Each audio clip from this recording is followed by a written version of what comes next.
Hello, ladies and gentlemen, and thank you for joining us for another episode of Nightcap. Y'all know me. I'm your favorite unk, Shannon Sharpe, my partner and co-host, Liberty City's own, Bengals Ring of Fame honoree, the Pro Bowler, All-Pro.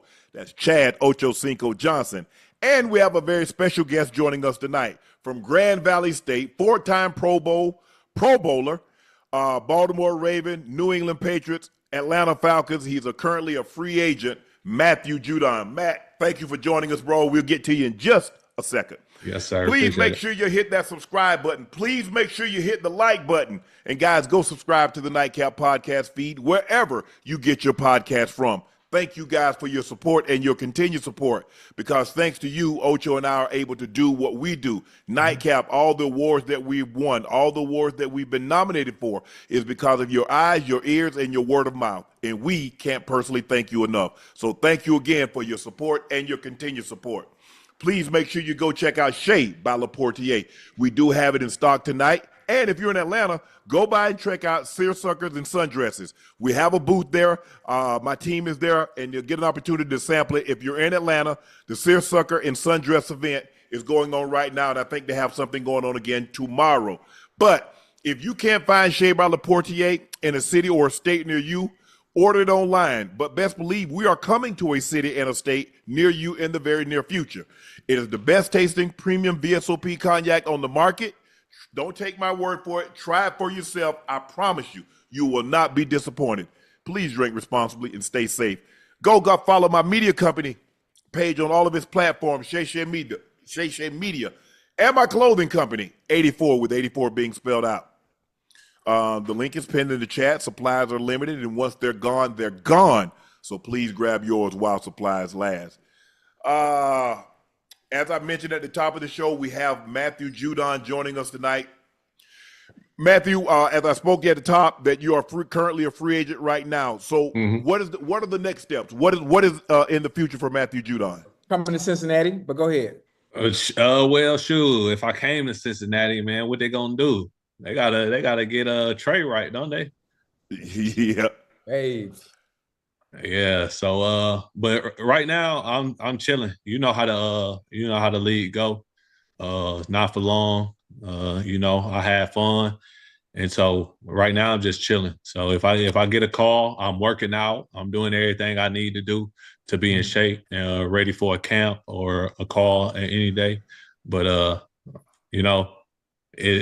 a lot of stuff not up to me. So I'm doing what I can do.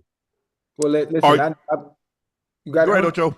Oh no, I'm gonna say, listen, I didn't watch you over the years. I know what you can do. The product on itself, your resume speaks for itself. You're gonna get that call most of the time when you're at this point in your career and you're waiting. Do you have a preferred destination, or would you just want to play football, or would you rather go to a contender? After last year, I just want to play football. Okay. I just wanna just get back out there and be able to be me. Do me. And so, keep going forward, rushing the passer, things like that. But, everybody always got a preferred destination when you kind of get at this stage in your life. You want to win games. You don't want to just go out there to compete. I'm not really building a resume no more. I'm trying to win the championship. I want to compete at the highest level. You think about it, Matthew, like you said, you're waiting for that call. But what if how long are you willing to wait? Are you willing to go a couple of games, a week, a month into the season before you receive that call? If somebody get injured, obviously, if somebody gets dinged or nicked in training camp, that call might come sooner than later. But how long are you willing to wait for that call? You just wait. I'm not retired. I don't feel like I'm retired anytime soon. So right now I'm just waiting. So if it's week 15, week 16 of the season, I'll be ready. I'm always gonna work out. Right. I'll find me something to do different every year. So right now I'm big into Pilates, and then I got a roll bike that I'll be riding. Mm-hmm. So I'm never going to be not in shape, but how it is with football. You got football shape and being in shape is something entirely different. You got to get your body conditioned to taking hits, getting back up, the bruising. So I won't never get that condition. You only can get it in football. So, Right. I mean, whenever they call, I'm gonna be ready. Whenever. Hey, one of the things that I always like and I always find interesting is asking players that are not towards the end of their career, but obviously in situations like this where you're actually waiting on the call to come. And Mm-hmm. before, do you have any other passions or hobbies that you're really enthusiastic about? That if I'm just saying, hypothetically speaking, if that call doesn't come, you know what, finally I can go into that second stage of life and focus on whatever said hobby or dream it is of yours outside Oh, of football. I really like I said, I really stayed working out kind of mostly through my whole career. And Yeah. uh and I never wanted to be gone for too long because I'd be like, I'm always thinking like I gotta be ready in shape. But Right, right. if I don't get that call and it ain't for me, it's not written in the cards, I'm gonna travel. Um, I'm getting up out the US. I'm going to see some different things. right. This Earlier this summer, I went to South Africa. Okay. Uh, How was So, that? man, it was nice. It was beautiful. And I'm into nature and hikes. So we Okay. hiked. Me and one of my best friends from high school. We Yeah. hiked Tabletop Mountain. And so, I'm gonna start doing that. I'm gonna And that's start doing dope. that. Yeah, and then Did you go on a safari? Did you go to the Virunga Mountains? I mean, did you do anything like see anything? See the uh, Big Five? so I got a video. All right, Okay. and the safari man he was playing, but I got a video and he talking about the elephants as they walk in because we was on a little reserve where they keep the elephants enclosed, but they free is huge. And the elephant walking right towards me. I'm talking about if this man don't move the vehicle, I'm about to get stepped on. And so we just right there, and he not the vehicle off. He not moving the vehicle, and at the last minute, like he turned it on and moved. But I got a video. Like I had to get up out of there. Like I'm running from an elephant. I'm about to get stepped on. But just seeing that type of stuff and it's up close in person, Yeah. man, like the world beautiful. The nature, all that stuff. And so I like to do that more. And then y'all got 4 kids, so just traveling with them. Yeah, So, to see those animals in their natural habitat, not in Yeah, an enclosure like at the zoo, but to right. see them in their yeah. natural habitat and to see how they interact with the other animals. Obviously, it's a prey and predator environment today. So it's all about Exactly. survival. That's all it's Exactly. about on the Serengeti. Yeah. Let me ask you this, Mike. You have a very look. You started out with the Ravens, Hmm. then you go to the Patriots, and then you go to Atlanta. Hmm. If you don't mind, share because I mean, not a whole lot of people get an opportunity to play for the Ravens, play for Ravens and the Patriots, and we know how, a lot of times it came down to in the playoffs, they Yeah. kicked the Patriots out of the playoff, Patriots kicked the Ravens out of the playoff, and then you Yeah. end up in Atlanta. Can you give a little insight to the differences in the culture and what's going on, like say from Baltimore to New England, and then Atlanta when you had Raheem? Yeah.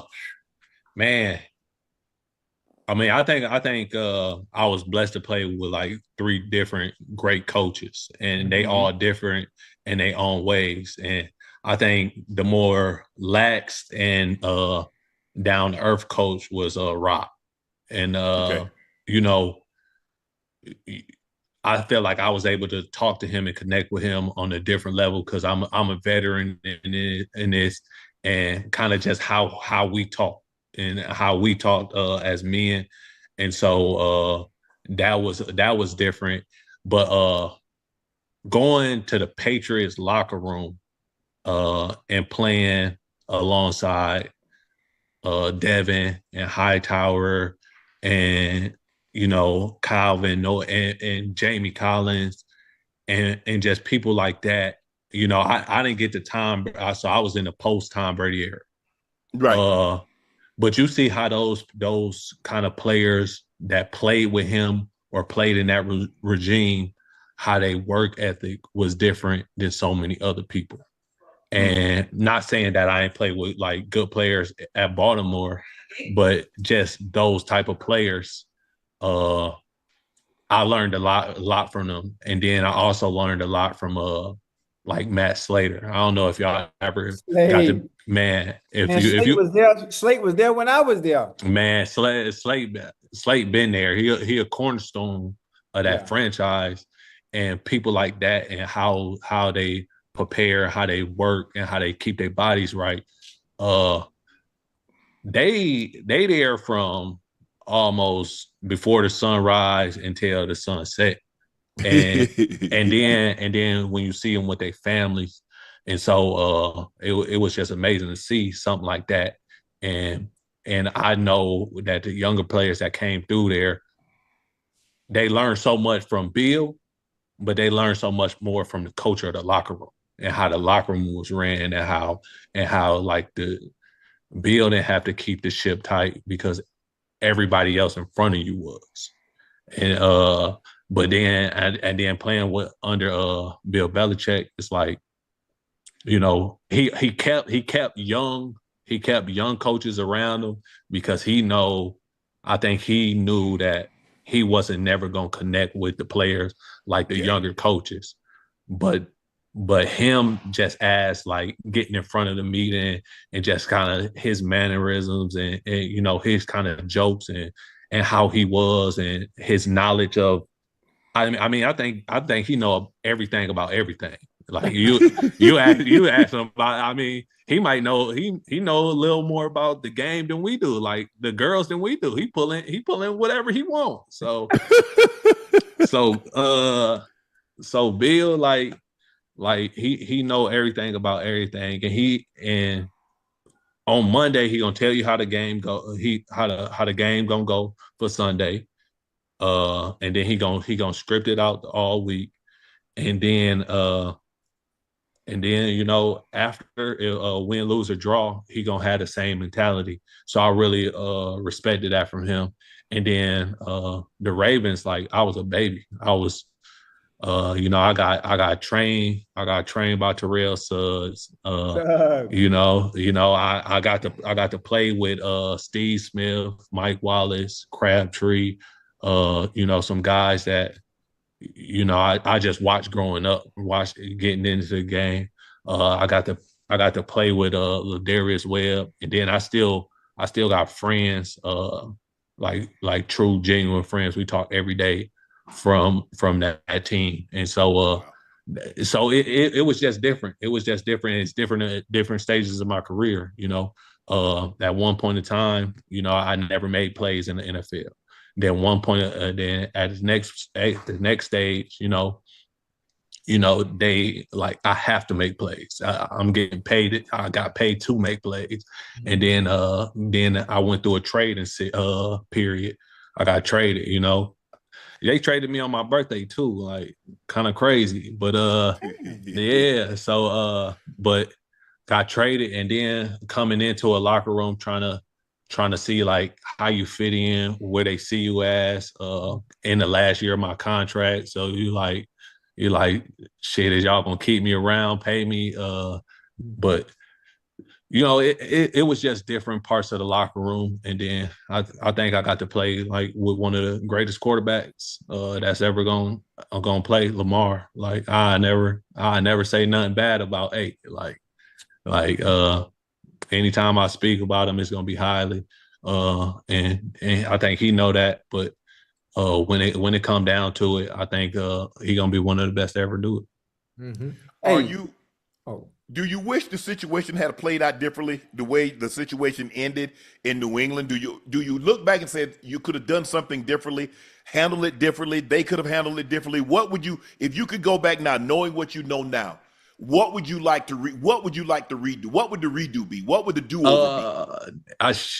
You know, I ain't really no big redo person, but I do play stuff back in my mind though. Like, okay. You know, like do I have to say this? Like, was it necessary? But I feel like in the moment, man, we human. Like, if somebody not treating you like that, like it ain't never gonna go over well with me. Like I gotta say something. I gotta say something. So that's just me. But I would have made sure I never left New England. I would have made sure I never left Boston. the connections in Boston, like I don't think it's no other place like it. You know, from the Bruins to the Celtics to the Reds, I know players from each team, you know, and we cordial. It's not like no big ups or nothing, and we cordial, and just from the people down on Newberry Street to the restaurants, like when you down there and you in it, like you the musician, you know the man in high school, like that, like that's how I feel like when you in Boston, you playing well and you're a part of New England. Like when you're a part of that, like it's not nowhere you can't go that you would feel like, oh, I ain't supposed to be here. Everything welcome, everything open. So I would have made sure I never left the building. All right, let's get into this NFL news. Guys, the Steelers have found their starting quarterback. Aaron Rodgers put pen to paper on a one-year deal. He signed a one-year, $13.65 million, passing the physical at the team facility on Saturday, sources told Adam Schefter. The deals include $10 million guaranteed, and with incentives can reach $19.5 million. Ocho, let's go to you. What do you think? What are your expectations from Aaron Rodgers, and what will he give the Steelers? Hey, listen, what he gives the Steelers, he gives the Steelers hope. He gives the Steelers organization, he gives the Steelers fans, he gives them hope. You look at the AFC North, it's dominated by Lamar Jackson, Joe Burrow, and I'm not sure what the Cleveland situation is going to look like, but Flacco obviously has inside track to start. Yeah, inside track, because he's been in the AFC North before, being in Baltimore and having success in Cleveland when he came in to start for Deshaun Watson when he got hurt. So Aaron Rodgers is better than everything that the Steelers have outside of him at the quarterback position. And that's no disrespect to them. That's no disrespect to Mason Rudolph and whoever else they have there to have at the helm. But Aaron Rodgers, if he can show glimpses, just glimpses of what he was once in the past, I think they will be okay. They have enough pieces around him. Obviously, DK Metcalf. I'm not sure who the running back is. They got Austin. Yeah, and, Austin the third, and yeah, I'm not sure. And they got Robert Woods. Oh, and Robert Woods is there. He has a nice supporting cast around him, and you need the supporting cast to be on point to make his job easier, because Aaron Rodgers is not in a position again to elevate those around him. He's going to need the help from those he's surrounded by. What do you think, Judon? What do you think about this deal? You like it? Oh well, I think the Steelers are like they get hurt from the greatness of Mike Tomlin. Mike Tomlin always gonna have them in contention, so they can't go and farm a quarterback from the draft. So right. I think this they best pick. Like there's nobody else out there. There's nobody else unless you want to make a trade, but nobody really traded no good quarterback like that. And so if Aaron Rodgers can come in and complete passes and be good in the locker room and do enough, they're going to be in the playoffs again, because just how Mike Tomlin's had that physical defense. They always going to have a great pass rush with Cam and TJ. Like, so it's going to be hard for them to be bad. They just can't mess it up on offense. The team announced that Rodgers will wear the number 8. He wore the same number in New York after wearing 12 in Green Bay. Terry Bradshaw wore number 12, and though it's not officially retired, the team doesn't typically give out that number. I think Joe Green, 75. I think Ernie Stautner, 70. I think it's like 3 numbers that are officially retired, but I don't think they've given out like 32. Whatever the number is, another number. I don't think they've given out 58, 47, like Mel Blount. But there are certain, obviously from that Steel Curtain era in which they won 4 Super Bowls in 6 years, some of those guys have numbers, and even though they're not officially retired, no one I don't think has worn those numbers since. But I think Joe Green, Franco Harris, okay, Ernie Stautner, D tackle, his number's retired, 70. Joe Green, 75. Franco Harris, 32. Numbers not officially retired, but not reissued. Terry Bradshaw's 12. Troy Polamalu, 43, Jack Lambert, 58, Jack Ham, 59, Dermontti Dawson, 63, and number 86, Hines Ward. Well, 86 retired? Is not retired, but they haven't reissued it to anyone since Hines left. Okay. Also, Aaron Ward ate at New York, but he was 8 at Cal too. He now. was at Cal. Yeah, Cal. He was 8. So hopefully he can get some of that Cal Berkeley magic back in the system. Right. To help those Steelers out, because listen, if that's a very tough division at the top. Yeah, you got the Ravens and Cincinnati. Yeah. If he doesn't play well, players get coaches fired, man. Yeah. And Tomlin could be on the hot seat for making, obviously, he had them wait. He had the whole organization waiting. He's coming, and obviously he signed because they got minicamp coming up very soon, mandatory minicamp, and he wants to be a part of that, which is also a good thing. That's a good sign. That lets me know that he's buying in, as opposed to what he did last season out there in New York. So that's a good thing. But I think if they have a bad season, you think Mike Tomlin on the hot seat? Excuse me. He just signed. Didn't he just sign an extension? What that mean? That don't matter. What that mean? They pay that out every year. They was already talking about it last year. Bro, the Steelers haven't fired a coach since 69. I was born in 68. I'm about to be 57. So they haven't fired a coach in 56 years. And you just said Judon, the man, hadn't had a losing season. He never gonna have a losing season. He trained them so well. So they play so hard for Mike Tomlin. He ain't never gonna have a losing season. That's enough. That's enough. Just having. No, I don't think it's enough because he the one that said the standard is the standard. Well, if the standard is getting to and competing for Super Bowl, they hadn't competed for a Super Bowl in a long time. Nobody thought, even though they make the playoffs, the Steelers are a threat. When was the last time that someone thought the Steelers would be a threat in the playoffs? But when they had Polamalu, when they had Ike Taylor. Man, Polamalu retired. He in the Hall of Fame. So he had to wait at least 5 years to get into the Hall. So we're talking about at least at the bare minimum 5. Well, you asked when. That's when. When they had when their identity was their defense. They hadn't been a serious threat since Ben. Do you mean that mean change? Did that mean change? We ain't been a serious threat, or we have been so consistent that we just haven't got the right person. They haven't had a quarterback that's theirs since being. Whose fault is that? Theirs.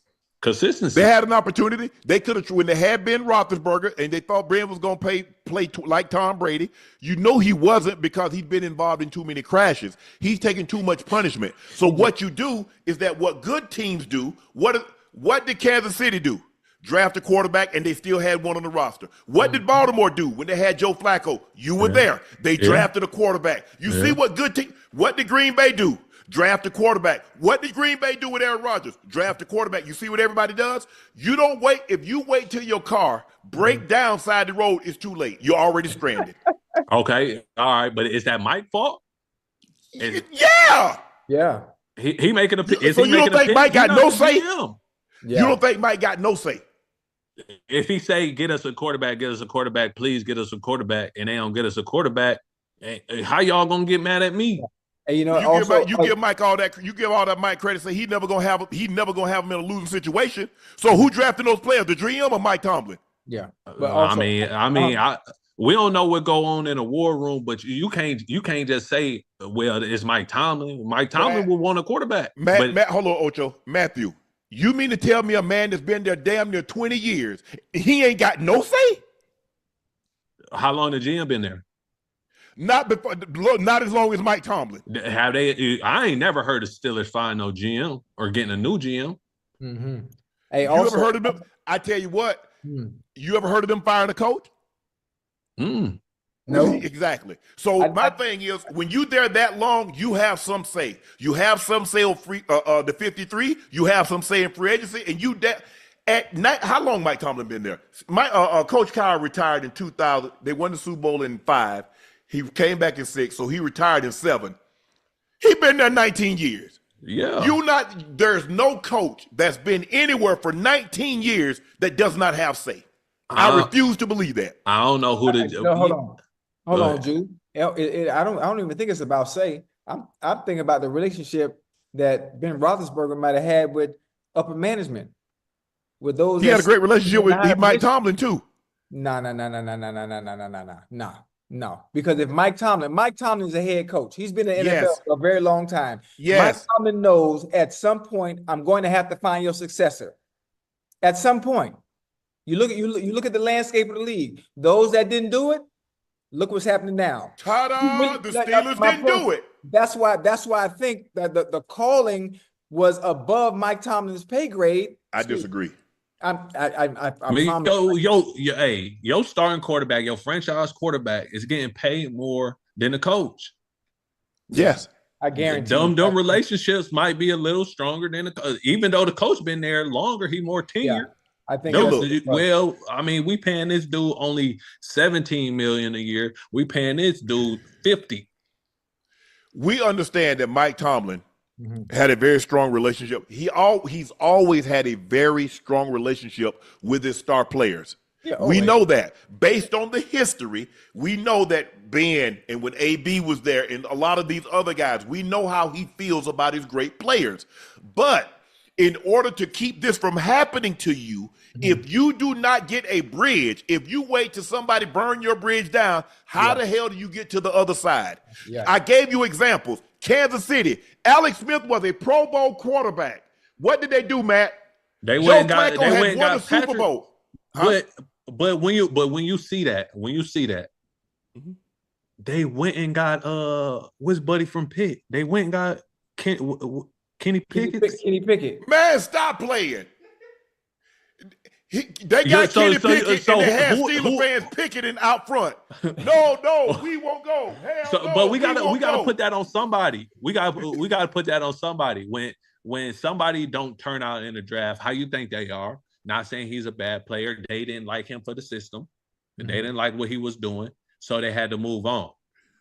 Do you put that on the coach or do you put that on the person that selects and pays the players? I think the thing is that I believe there are drafts that they had better quarterback options. And that's the thing. You could sit back and say, you know what, next year, this quarterback is good. But you have to move. What did the Green Bay do with Jordan? What did they do with Jordan Love? How much was they paying Aaron Rodgers? And after they signed him, they gave him a big deal. Yeah. Yeah, why they gave him a big deal? He was pissed off. Absolutely. And just like Brett Favre was pissed off when they did what? Drafted Aaron Rodgers. But I mean, Aaron Rodgers seen the situation play out. He already knew what was in the cards. So he said, all right, y'all not going to play me how y'all play Brett and just move on. I can't worry about 1 year. I got to worry about the next 10, 15 years. So if you just worry about 1 year and one guy's feelings, you'll be stuck. All right. In those 19 years, I mean, I think the only player that would have failed that far to him, which is a bad pick, was Lamar.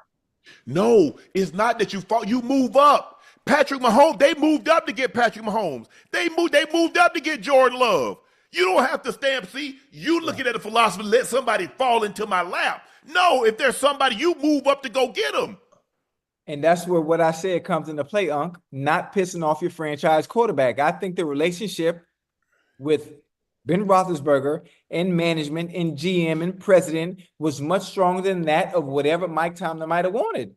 You think Mike Tomlin didn't want a quarterback when he realized, Ben, okay, you're not moving the same, or Ben, you can't throw the same, or the velocity on the ball is not the same. Mike Tomlin can see that stuff.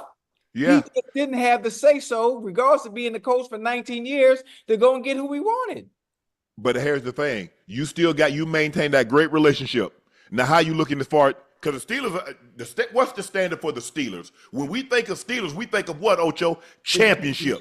No, no. You think of defense. So you think of Steel. Mike Tomlin, that's his defense. They abandoned that. They abandoned that. When they got Ben Roethlisberger and they had Antonio Brown and they had Le'Veon Bell, they've been abandoned the defense. When they had the triple Bs, they were throwing the ball. Ben Roethlisberger got 2 5,000-yard seasons. He's got 4 500-yard games. They've been abandoned that. They're back to that now. They had an explosive offense for 5, 6 years. They had explosive offense. They always had a good wide receiver. They always had a good wide receiver. Somebody that can go get the ball, take the top off. They always gonna have that. Defense. When you think Steelers, you think hard hitting defense. You know when you hear that, hey mama rockin', you hear that don't. You know that defense about to do something. You know that defense about to do something. You know it's gonna be cold, rainy, wet when you go in there. The grass ain't worth nothing, but your defense gonna have to come to play.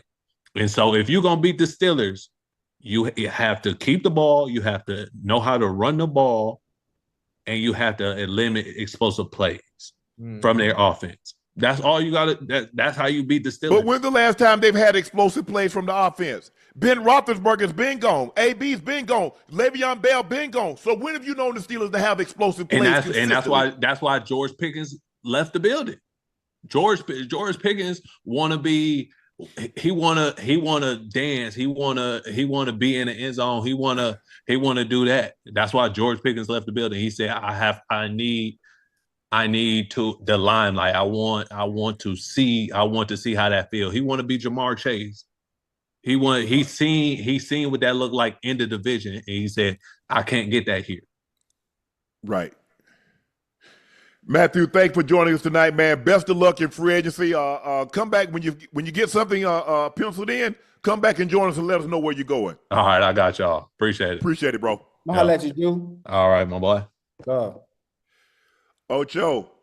Hey, yeah. Hey, before you start, like real quick, I just want to say something to you. I'm gonna say it in code a little bit. You understand what I'm saying? Even though it's Mike, I don't think he has the pull, even though he's the head coach, to override pissing off the franchise quarterback. Stay with me. I get you what you're saying, but he got more pull than you think.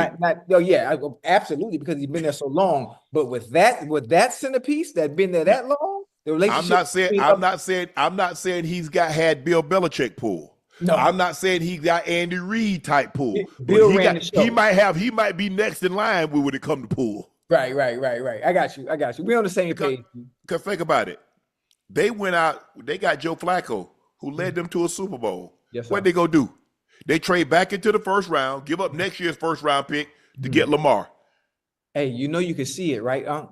You can see it when your player is declining. Yes. Things aren't the same, especially at the quarterback position. You can see it. The funny thing about it is, how much do players, or how much are they self-aware that they're declining? It starts slipping. It's hard because, Ocho, you don't want to believe it because you've been great for so long. You don't want to believe it. Yeah. And so you lie to Ocho. Lie to yourself. You lie to yourself. You lie to yourself. Hey, boy, you turn that film on and be like, who is that? Damn, boy, I said, damn, he moving slow.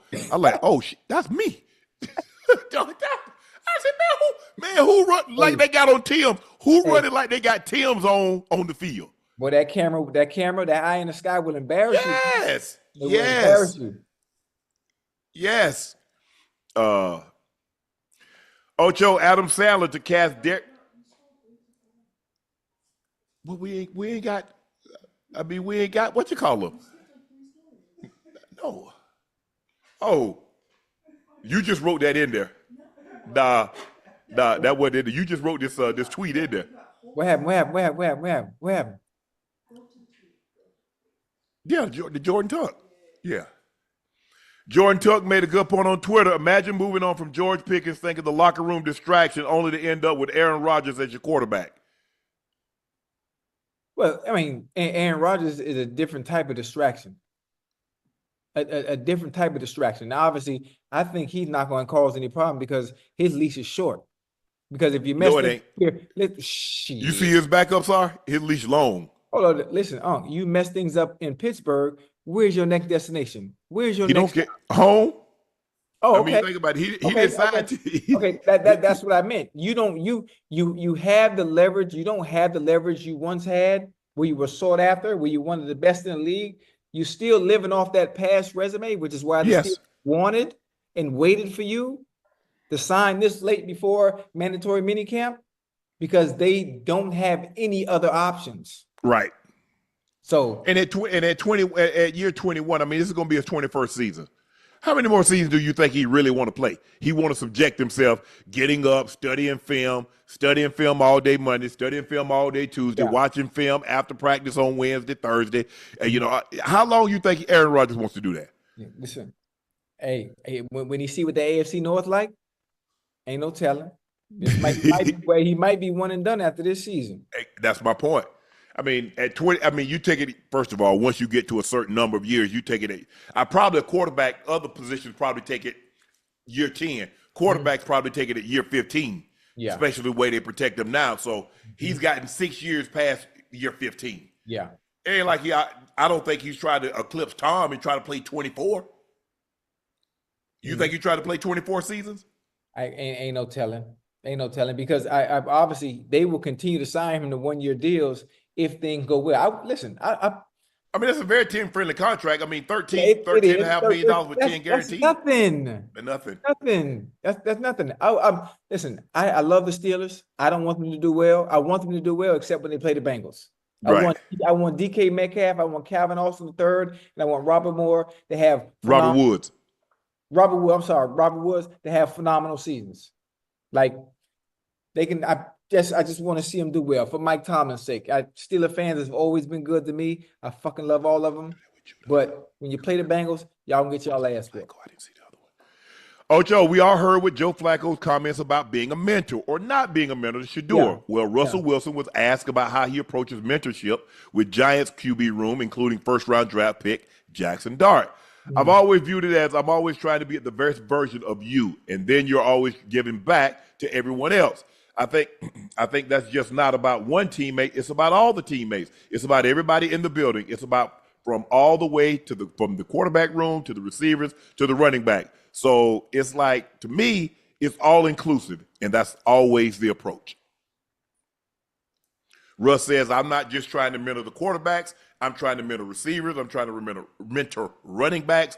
I'm trying to be the best because I feel if I give to you, you're going to give back to me, and then we'll all give back to the team, and then we'll succeed. You like what Russ had to say? You can't ask that, man. Russ, that's the preacher.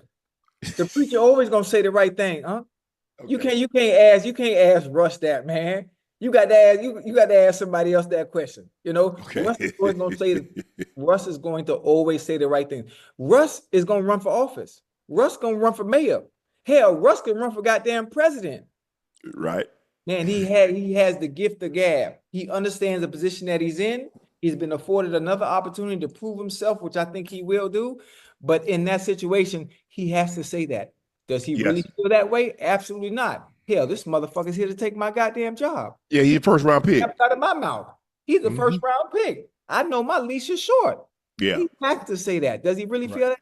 Absolutely not. As a competitor, as a football player, absolutely. And the thing is, Ocho, is look, it doesn't matter how long, you know, Russ came in 2012. So this is year what, 14 for us? Year 14 for us. Good years. So he's like, man, you tried to speed up my process to get up out the league. Come on now. That's what it really is. I mean, mentor, of course. Man, you better get it on your own. Hey, just think about that. People in the chat that's listening. Think about somebody coming to your job that's brand new and your boss telling you to train them to take your job. That's all it is. And we use the word mentor as if, what you mean mentor? Like, come on now.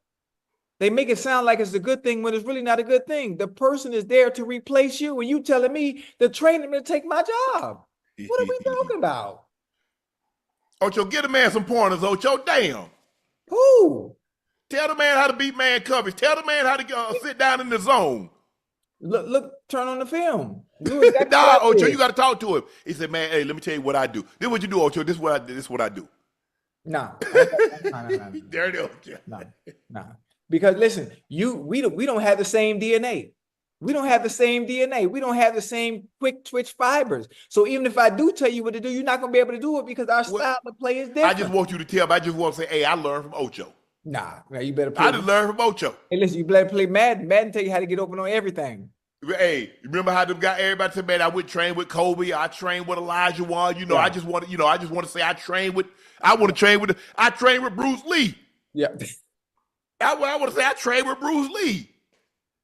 Hey, and don't look nothing like you.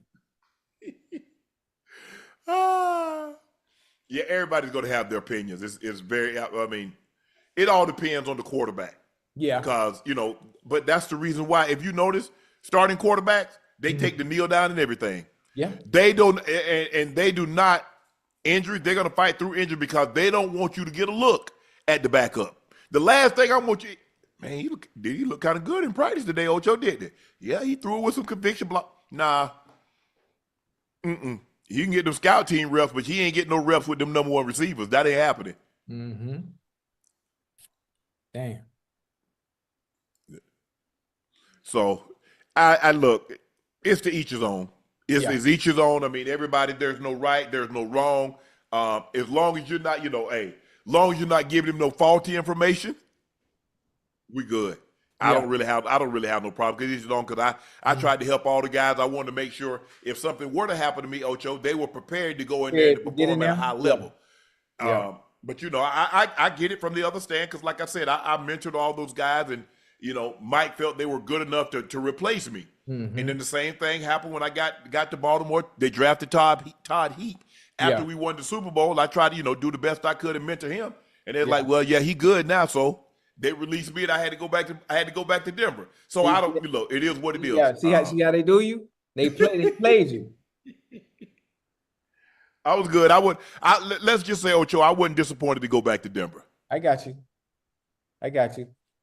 All right, joining us now from the boot. Remember the hot boy, BG. What it do? What's up, huh? Man, I'm doing what's great, up, man. baby? Thanks for joining us. Oh man, man, I appreciate y'all having me, man. How you doing, man? What's up, Ocho, man? I ain't seen you out here in Vegas in a minute, man. We ain't bumping to each other at the breakfast spot in a minute, man. Yeah, at Grits Cafe. I'm gonna be down that way in a minute. I'm gonna hit you, man. We go sit down and eat a little bit, man. Talk, politics a little bit. I bet that. BG, tell us about this album that you just dropped, Freedom of Speech. What's in the name? Oh, freedom of speech, man. It just come from, I just come home from doing a 12.5-year federal sentence, right? So, when I first came home, they had put a gag order on me, man, and pretty much silenced me and told me they didn't want me doing nothing pertaining to rap or entertainment that I could make money off of. You know what I mean? So Damn. I had to go through that and go back to court and fight it and go in front of the judge. And you know what I mean? It just was a lot, man, that I had to go through just to be able to rap again, man. And I just felt like, they was parading on my First Amendment, man. They absolutely were. So you say you just came home, you did a 12-year bid. You're in there. I mean, people know who you are. I'm thinking that you're in G-pop, you're not in solitary. And so now everybody knows who you are.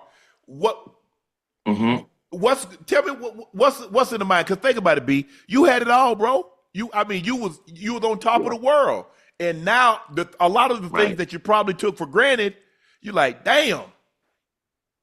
Nah, that's a fact.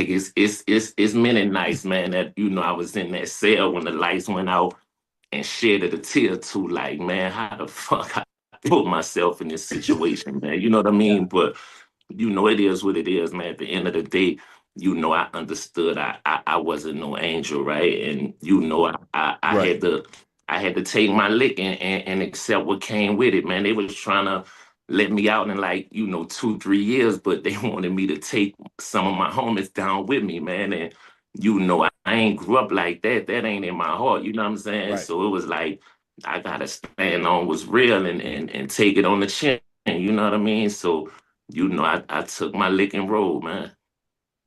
Yeah.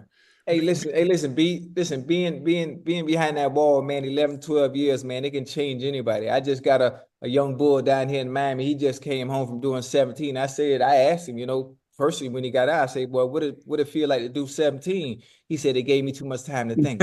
Nah, that's a fact, man. He said they gave me too much time to think. So for you doing that 11, 12, what habits and how has your mindset changed differently now as opposed to how it was when you went in? I mean, when I went in, I was, young, wild, reckless, you know what I Yeah. mean? So, it gave me a chance to really, like he was saying, like appreciate, this thing called hip hop, man, that changed my life.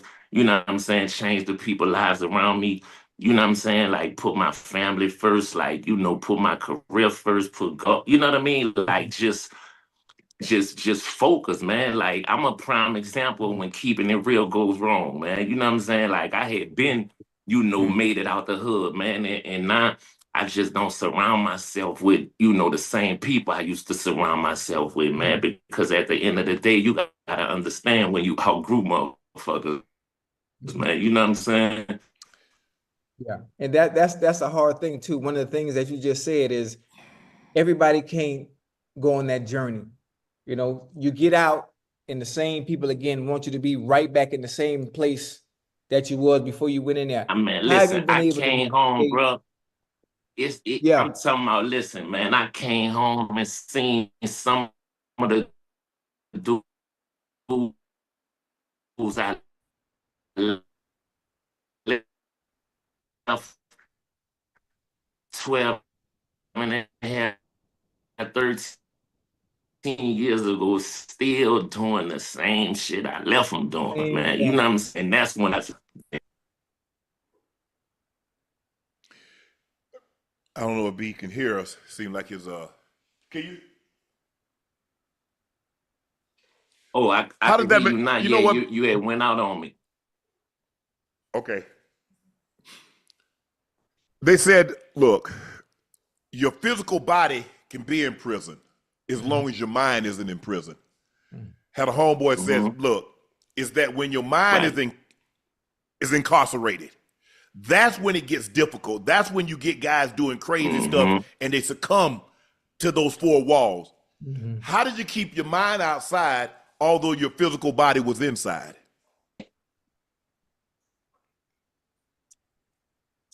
I ain't even lying, bro. Like, it took me like 4 or 5 years, you know what I mean? Because when I first went in, I really couldn't see the end. You know what I mean? Like that was a long stretch for somebody like me who was coming from the life I Yeah. was coming from, the lifestyle I was coming from. And they slammed me behind the wall with all these lifers and dudes with 30, 40, 60, 70 years ain't never going home. You know what I mean? So them first couple of Yes. years, like I had found myself getting institutionalized. You know what I'm saying? So I just started going to the law library, started doing a lot of reading because I had put my pen down and everything, man. I wasn't even writing no more because I was like, man, it's over for me, man. Like the game, it's hard to remain relevant in this shit for a couple of months, like a year. So I'm like, man, Yeah. I'm like, man, 12 years, man. I'm like, man, I ain't believe in the beginning that I'd be able to make a comeback, man. But, being a part of a clique that pretty much defined the era, you know what I'm saying, which is that dollar sign cash money. And all my homies, remain relevant and still was doing their thing. It made that transition a little bit more easier for me. You know what I mean? But yeah, man, I just, the internet had started booming and because I ain't lying. When I went in, I was doing everything I wasn't supposed to do. Like, I'm toting knives. I'm in there. Like, so it's like, Yeah. you know what I Yeah. mean? And you gotta get with the program. You know what I'm saying? And then by me being who I am, you got to be a little bit more extra. You know what I'm saying? Because Yeah, niggas because are they're gonna gonna try see you. me really, yeah, man. And I wasn't going for none of that. You know what I'm saying? So it took a minute for me to just kind of like, calm down, man, and get my mind all the way right and get focused and realize like, man, I got another shot at it, man. So I'm a tighten up, you know what I'm saying? Stay focused, read these good books and you know what I mean? Get back out here and try to put my life back together, man.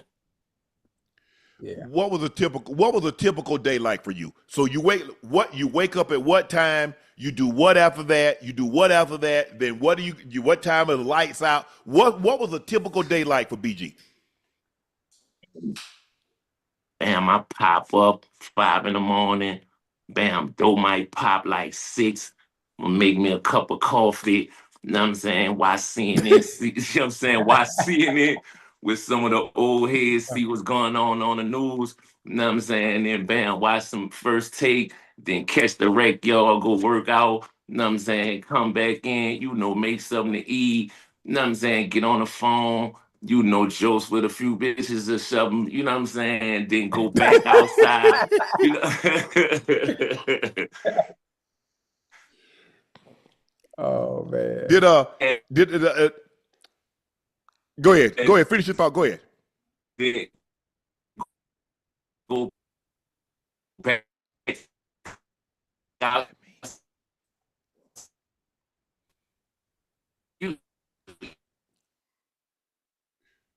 Did that? You said you head to the rec yard, so you doing push-ups, pull-ups.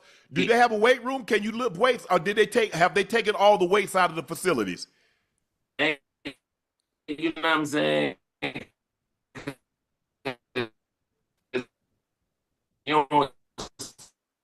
They active, man. Like they active was trying to snap the roof. Some of these out. It was pull-ups, dips, push-ups, burpees. You know what I'm saying? Like all calisthenics, man. You hear me? But that shit'll rip you up, dude. So you said when you got back, you say you make your coffee, you do what you got to do, you come back and make some food. You was making so you get stuff from the commissary. You probably get ramen noodles, you getting honey buns, you get Little Debbie's, you getting certain things. So you actually cooking in your room? Yeah, all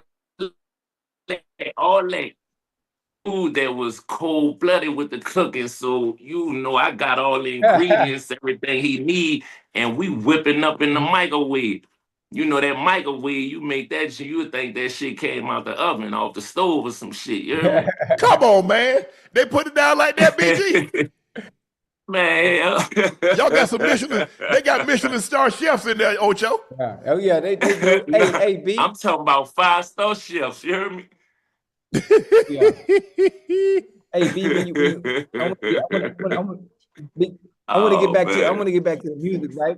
I'm gonna get back to the music, right? When you talk about the album, the LP, Freedom of Speech, right? And when you went to talk to the judge about your First Amendment, to be able to rap the way you want to, despite the conviction, and despite your past, were you able to win that so you can have your freedom to say and rap about what you want to, especially being that you lived and experienced it? Because that was their main thing. Like, they was trying to control my content and tell me what I could and couldn't rap about. You know what I mean? And right.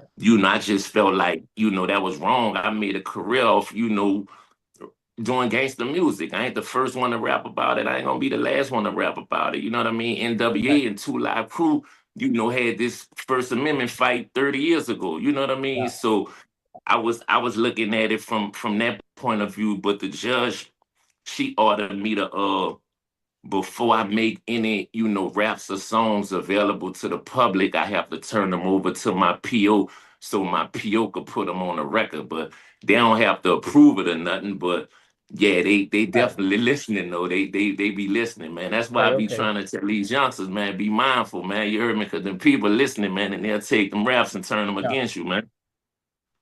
Mm-hmm. Absolutely.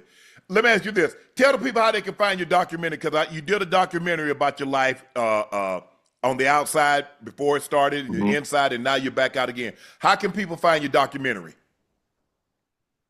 Oh, man. Documentary on my YouTube channel. And it's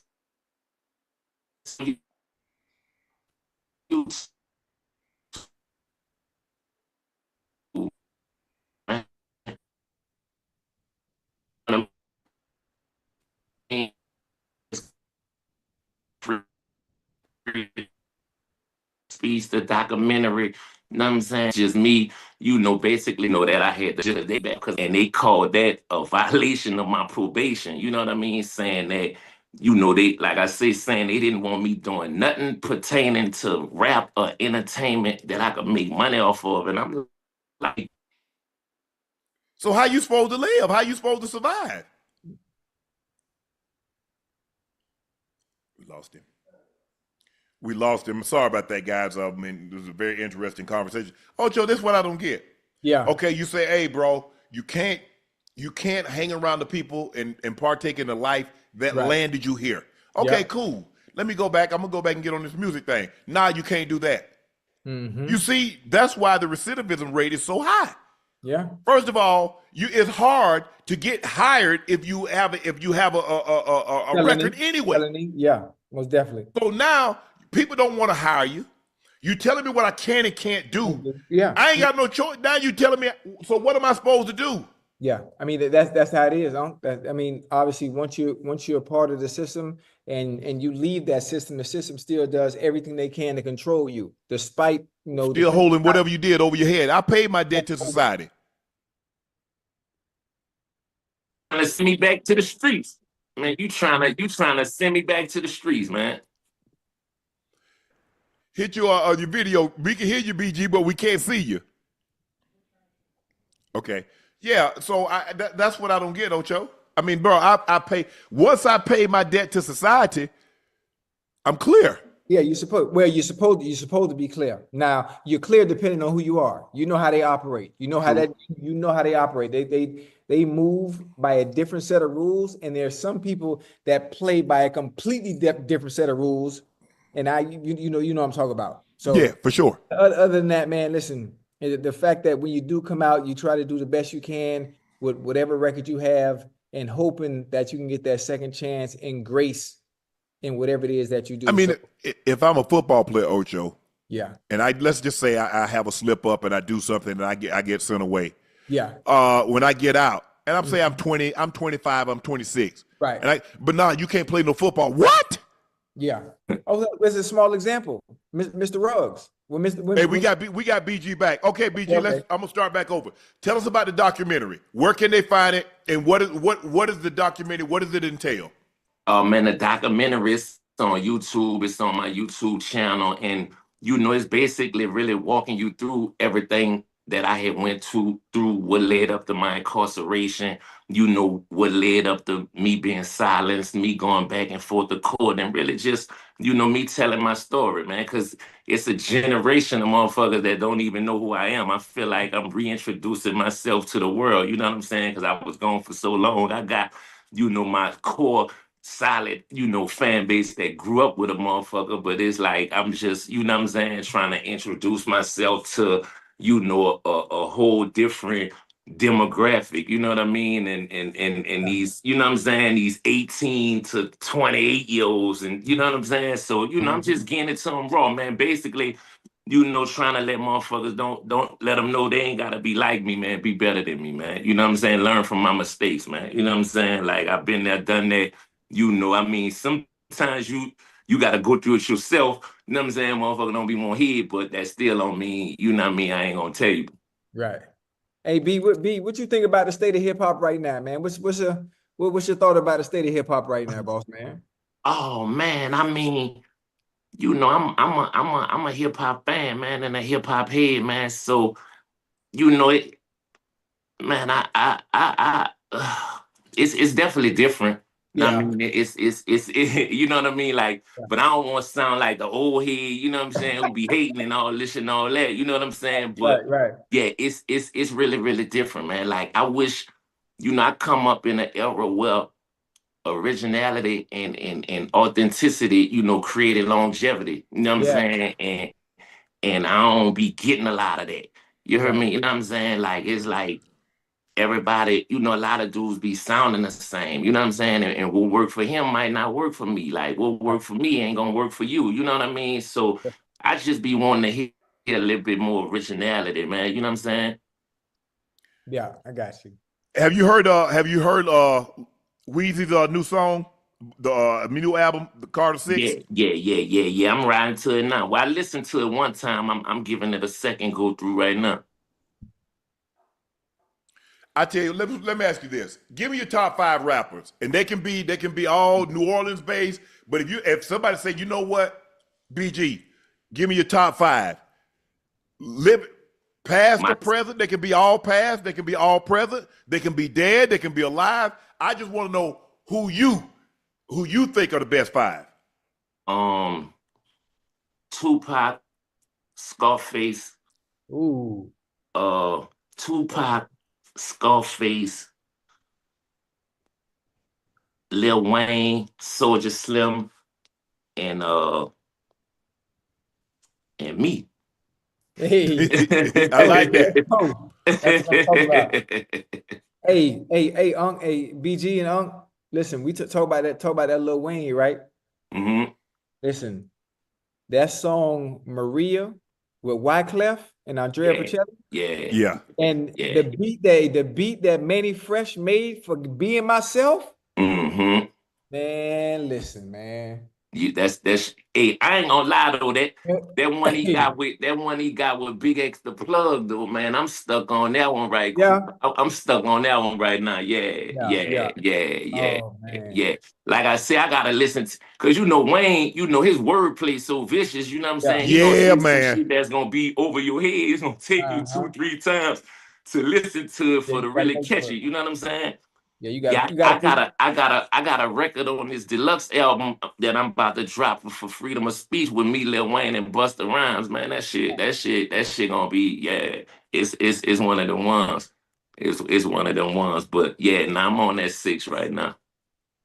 Like it. Let me, who you got winning the finals? You watching you up on sports? Yeah. I'm putting my money on OKC, man. They blew me up the other night. You know what I'm saying? I should have ended with the points, but I thought OKC was gonna stand on business. But I'm still riding with OKC, man. I ain't gonna wave the white flag yet. Hold on. You got You sure you want OKC? Because I got the pace. You trying to bet a little something? Hey, man, listen. Hey, I ain't got that Ocho money. It could be a little friendly bet. You heard me? Yeah, little friendly. Hey, listen, little friendly $100. Little friendly $100. I say that. We locked in. Yeah, Hey, BG, he don't pay. He owe me $5,900 right now. He don't pay. He owe me $5,900 right now. Oh yeah. Yeah. Oh man. So let me ask you what. When you were inside, did you write it? Did you write anything when you was inside? Yeah, man. I got a couple of movies that I'm about to put out, man. You know what I'm saying? I got an urban novel. I started on my autobiography. Yeah, man. I did. Yeah, I mean, I was going over a decade, man. You know what I'm saying? So yeah, man, I did a lot of writing, man. I got a lot of material, man. Let me ask you this. Had you not been sat down for a period of time, would you have taken time to do what you did if you were on the outside? Nah, I mean, jail saved my life, bro, just to be honest with you, man. You heard me? You know what I'm saying? Like, if I wouldn't have went to jail, I'd probably be dead or in jail with a longer sentence. You know what I'm saying? Like, so, I don't think I needed that much. You know what I mean? Like, I think, you know what I'm saying? Like, I probably could have learned my lesson. They could have gave you a nick and you could have been home in a nick. You feel like I probably would have learned my lesson in about 5, 6. You know what I'm saying? But, like, yeah. But, yeah, man, it saved my life. I could be honest with myself about that. Well, the boy put 2 pennies on the dime, so go on and pull that.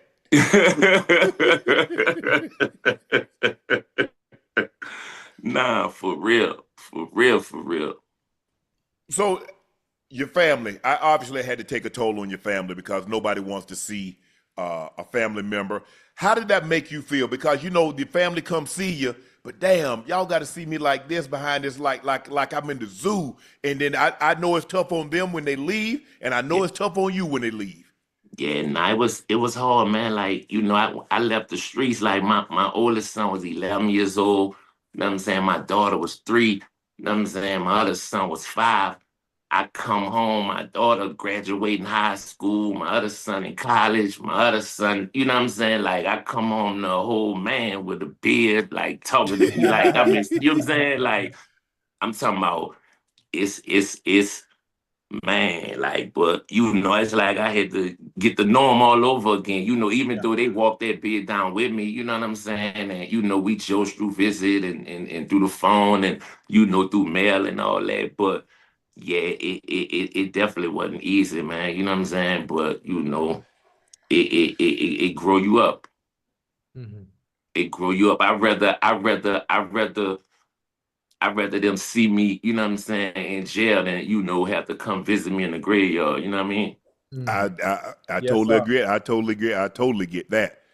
So, man, glad to have you home. Best of luck on the documentary. Guys, go check the album out. Freedom of Speech. BG's first is his first album since being out. He got a documentary, says he got a novel. He got an autobiography coming out detailing his life, what led him to where it led him, and how he turned his life around. He said he ain't going back.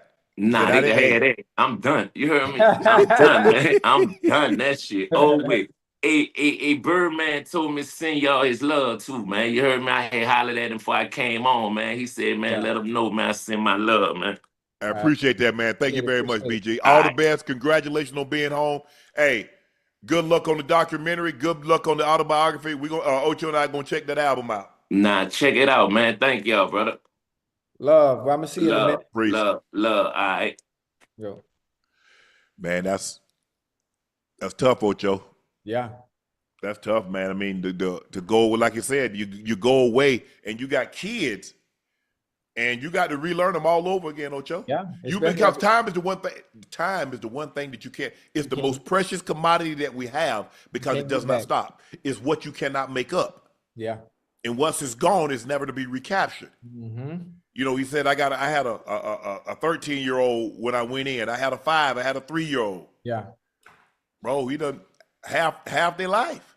Everybody grown now. They got to relearn him. He has to relearn them.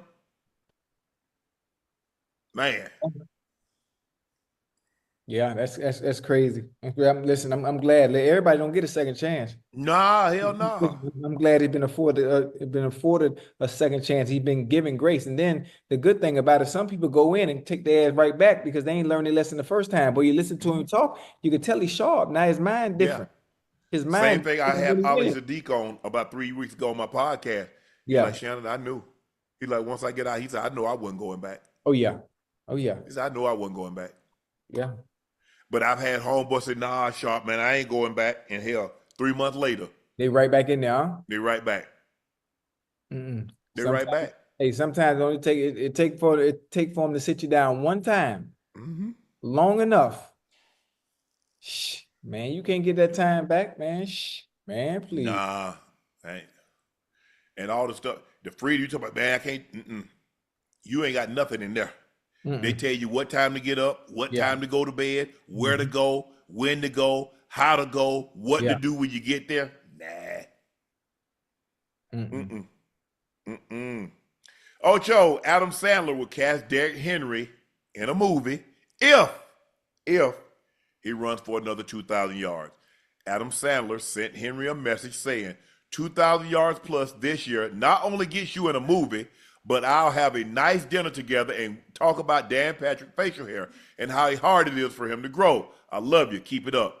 Henry, one of 9 players to ever produce a 2,000-yard rush season. He did it in 2020. If he eclipses 2,000 yards in 2025, he'll become the first player ever to record 2 2,000-yard seasons and could earn a cameo in a movie. Yeah. I mean, listen. Hell, that don't need to be no cameo. I need to have about 10 minutes in the movie. You need the whole thing. You need to be the main attraction. At least 10 minutes. Yeah.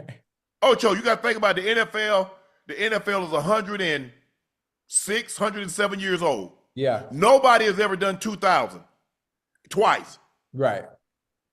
Yeah, man. I need about 10, 15 minutes. Yeah. Listen, he's in the right situation to do it. He's in for sure. Situation to do it. Over there with Lamar, brother Bateman, brother Zay Flowers. Listen, if Bateman, he'd got 2,000 if they'd listen to me early instead of putting him in that offset eye and put him. Yeah. Well, listen, they know now. Told him, man, shut up. You don't know what you put the man in the eye. Yeah. He's an eye back. Yeah. Yeah. Because Ocho, the thing is, he needs to get ahead of steam. He ain't one of them quick back to jump Shifty. stop like Saquon. Yeah. Jameer Gibbs can run out the offset. Montgomery could do that too. Yeah. Yeah. That's not him. Mm-hmm. He's an old school. He's a Emmitt Smith. He's a Bo Jackson, a Herschel Walker. He's a Eric Dickerson. He's that guy. Yeah. Put his heels at 9. Toss him the ball. Yeah. Hand him the ball. Mm-hmm. Yeah. But, they bull-jived around the first 3-4 games. Mm-hmm. He's supposed to have 2,000. Could have had it. Yeah. And you know what? He might hit it. Oh, you got to realize that was his first season, man. Mm-hmm. That was his first season in offense. So now he's already acclimated. He knows the plays. You know, they understand what he can and can't do. They understand his strengths. And I'm crazy for even saying they understand his weaknesses as well and what not to do with him. Man, ain't no telling what he gonna run for this, yeah. Ocho, scary Terry McLaurin is reportedly frustrated on a long-term deal. Yes, sir. According to Jordan Schultz, Terry McLaurin has made it clear to the team that he's frustrated with the lack of progress on a long-term deal. Yeah. As I previously reported, McLaurin unexpectedly left voluntary workouts after initially attending, and it remains to be seen whether he'll report to mandatory minicamp. McLaurin is entering the final year of his contract, and talks have been minimal. Yeah, you see how they do you? You see how they do you? He does everything right. He does everything he's supposed to say. He's a captain. He's the perfect professional. You know what? He is like Larry Fitzgerald reincarnated. And I'm talking about his approach to the game, saying all the right things, being a team leader. But you see how they do you? Yeah. You do everything the right way. When it was time to repay you for doing everything the right way, they play with you. Why? Because it's about business. It's always been about business. I think he's gonna get what he deserves. He's gonna get his deal done. They understand how important he is to and for that offense. And if anything, I think Jaden Daniels at some point steps in and interferes and says, let's get this deal done. Same way Joe Burrow did with T. Higgins, the same way Joe Burrow did with Jamar Chase. I'm not here to play no games. I need my number one target to be here. Mm-hmm. Do what you need to do to get it done. They do, man. I hate that they do this. Guys that be professional, do everything, do all the right things, play hard, Yeah. be leaders on and off the field, and when it comes time to get y'all drag y'all feet. It don't matter. All that don't matter. All that don't matter, man. That's just for because when it come time to it, they gonna play you every time. Yeah. You might as well act a fool. Just be yourself. Whatever that may be. Some people have to play the game. Some people just choose to be themselves. Because at the end of the day, they're gonna play both us, no matter how you approach it. Hopefully, Scary Terry gets something done because he's been a model citizen and he's played extremely well for them. Ram safety Cam Curl said he's done playing Madden, Ocho, after they published the trailer of him getting juked out by Saquon. Yeah. Cam Curl, he tweeted, laugh my you-know-what off. Yeah. I ain't playing Madden this year. Why they do me like that, dawg? Been playing all my life, and how my first thing on the trailer gonna be? Hey, listen, it's all good. It happened to the best of us. There are a lot you say it's all good, but they ain't got that hit that Ray put on you on there, on Madden. Hey, but listen, it continues to replay still 20 years later. I have a longer was it's still Madden. This man on Madden. Ocho, you know how many people gonna get that Madden? Well, you know how many people done seen me get ran over by Ray? I want to see it on Madden. He gonna be all right. He gonna be all right. Listen, it's not. I want to see it on Madden. I want to see if you go across there and catch it. I can do the same thing like Ray did in real life. I could do it on Madden. You can. You definitely can. Listen, I think it's a good thing. Listen, it's an iconic moment. You might have been the one that got hurdled over, but listen, you could tell your grandkids, boy, look at your daddy. Man, I ain't telling my grandkids that. I was on the cover of Madden. What is it, 26 or 25? Would you tell your grandkids you got beat up? Yeah. I know you won't. Hey, listen, Unc, I live in my truths. Listen, your daddy used to fight. I lost a few though. I lost a few. And I'd be able to name them too. I'm gonna have an excuse. You think players should be sensitive about how they're portrayed in Madden? No, okay, yes, that means a lot. That means a lot to the players. It And, does. I do the ratings. I do the ratings, so I try to be as fair as possible for those players that have that are disgruntled and upset about what their ratings are. Like, listen, I played the game. I understand the game. I watch all of you very, very closely, especially the skill position, the wide receivers and DBs. Now, the other positions, I really don't have anything to do and no say so in what your ratings are. But wide receivers and DBs, I'm watching you. So if your rating is what it is, all I need to see is you show out consistently. So improvement, you get improved grade. Yeah, man. Yeah. And listen, and if they sometimes they come to me in public, and like if I have my iPad with me, I'll pull up like in PowerPoint presentation. This is why you at 83. Because 1 week we play somebody that's not that good, you cutting up, and then you replace it, you play Pat Surtain, boy, you go ghost. Where do you go? I need consistency every week, no matter who you playing. I need Madden to do right by me. Huh? Go on and give me that. Because I've been one of the handful of guys that's ever been 100. They need to do right by me, Ocho. Hey, listen.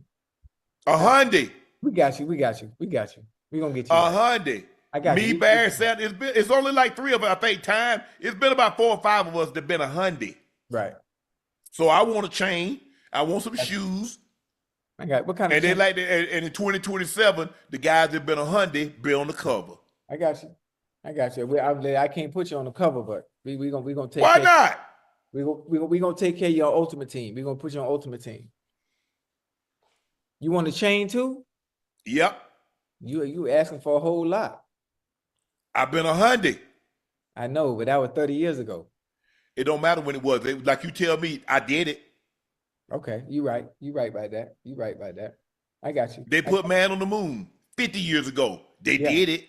Hey, hold on. You know what? I don't know. That's kind of sketchy. Do you really think they went to the moon 50 years ago? They did. Well, how long ago when you saw him boat ran that 9.5? Hey, that boy was moving. But we were able to see that. That was a long time ago. He did it. Hey, hold on. We were able to see that with our own eyes.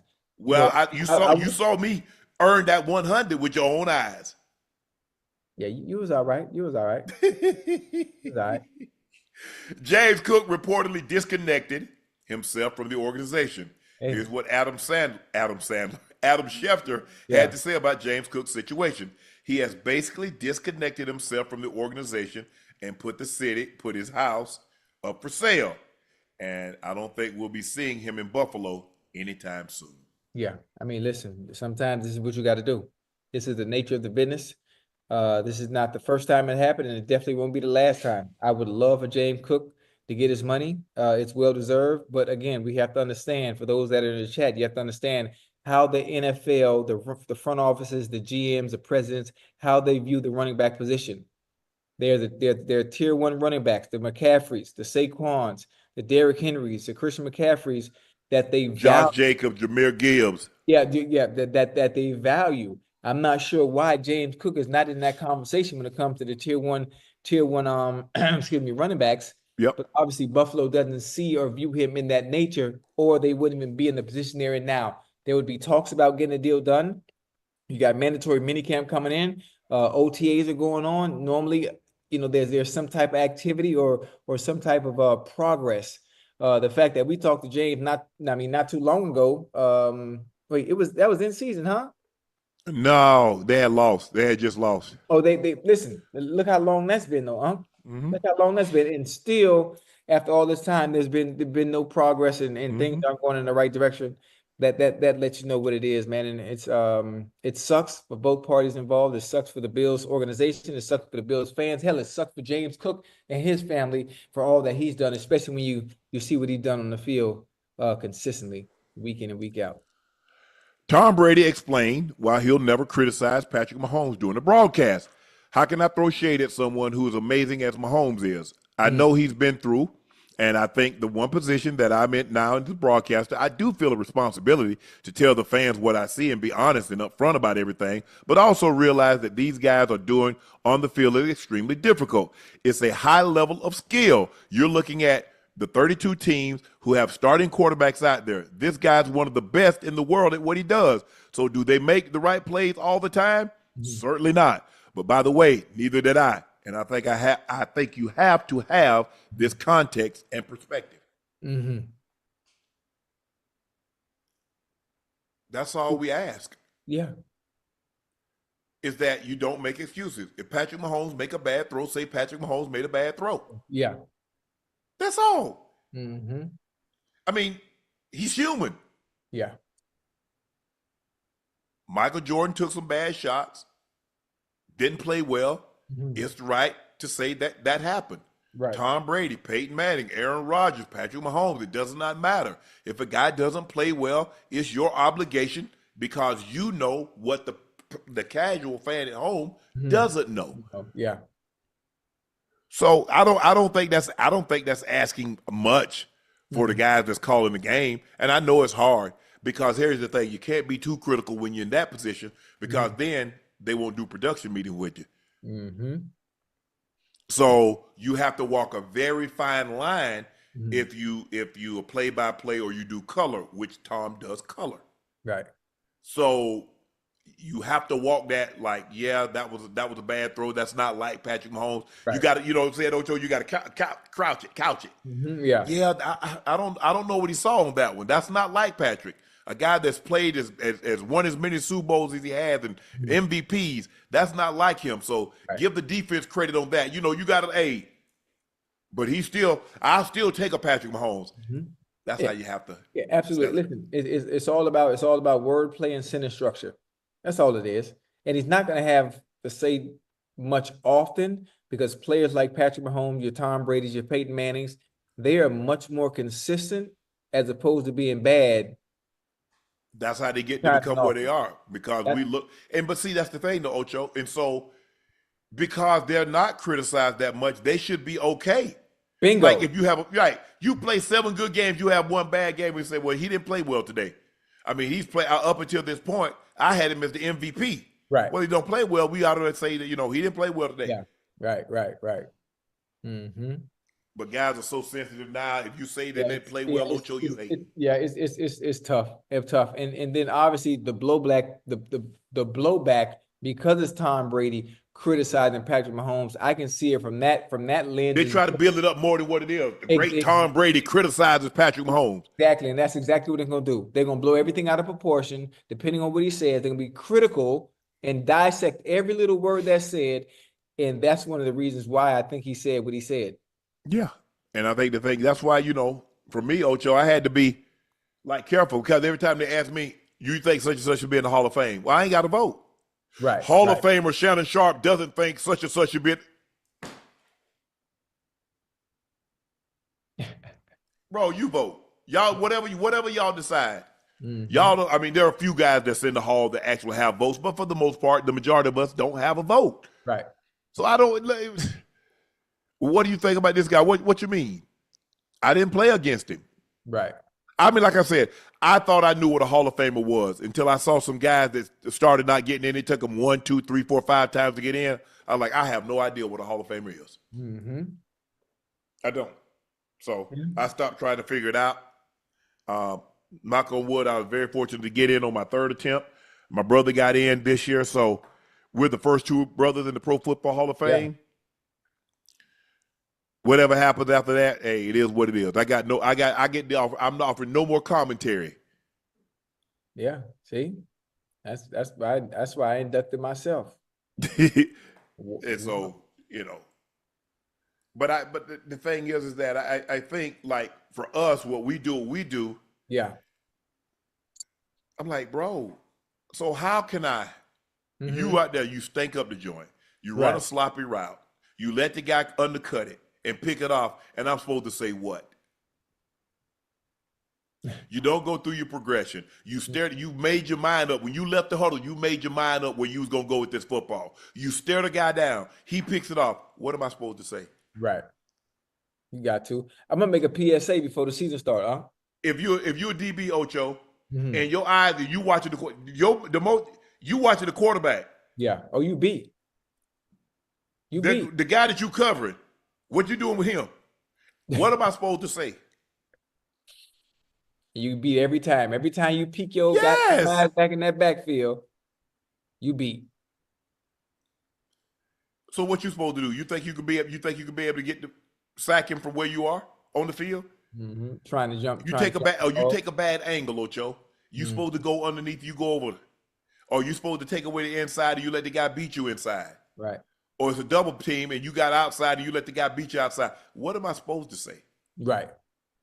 Because I'm basing it on a lot of times the situations that I've been in or situations that I've seen guys in, Ocho. I mean, it's hard for me to say, Ocho, you and I playing as long as we have 25, 26 years combined in the NFL, that there's something going on the field that we haven't seen ourselves. Mm-hmm. Yeah, when football season start, I'm gonna do a PSA. I'm gonna do it. all obviously my expertise is on DBs and wide receivers. I'm gonna do a PSA before the season start that do not take anything I say offensive. I'm just giving you my expertise based on what I saw in today's game. I don't want no issues. If you have any issues, all y'all got my number. Titans rookie quarterback Cam Ward reportedly shows up at the facility at 5 a.m. every day. Head coach Brian Callahan says he has to force him to go home on some nights. Ward said a 5 a.m. routine has always been a part of the process. It's just my process. It's how I've always been in college until now. It's how I get everything, whether it's in film, treatment-wise. I've got to get everything in to start my day and the end of my day. By whatever time, you got to get it done. Mm-hmm. I like it. I like young guys that are first in and the last to leave. Yeah, I mean, obviously you have to do that. I mean, you're the number one. Especially that position. Hey, you're the number one pick. You got to have every edge, every advantage you can get. And if that means being there at 5 a.m., if your routine, it should be, then it makes the transition easier into the NFL because it's something you already do. But everything you need to do, you got to do it. You got to buy in. You got to be the first one there. You are the franchise quarterback now. You've been drafted number one, but leave no effing stone unturned in trying to be the best and change that franchise around. You're absolutely right. You're absolutely right. You're the first pick in the draft. You're supposed to be, at the first pick in the draft, you're supposed to be franchise altering. Yes. Hey, year one. Because you see what CJ Stroud did, you see what Jaden Daniels did. Mm-hmm. Now I don't think Cam Ward had the same type of.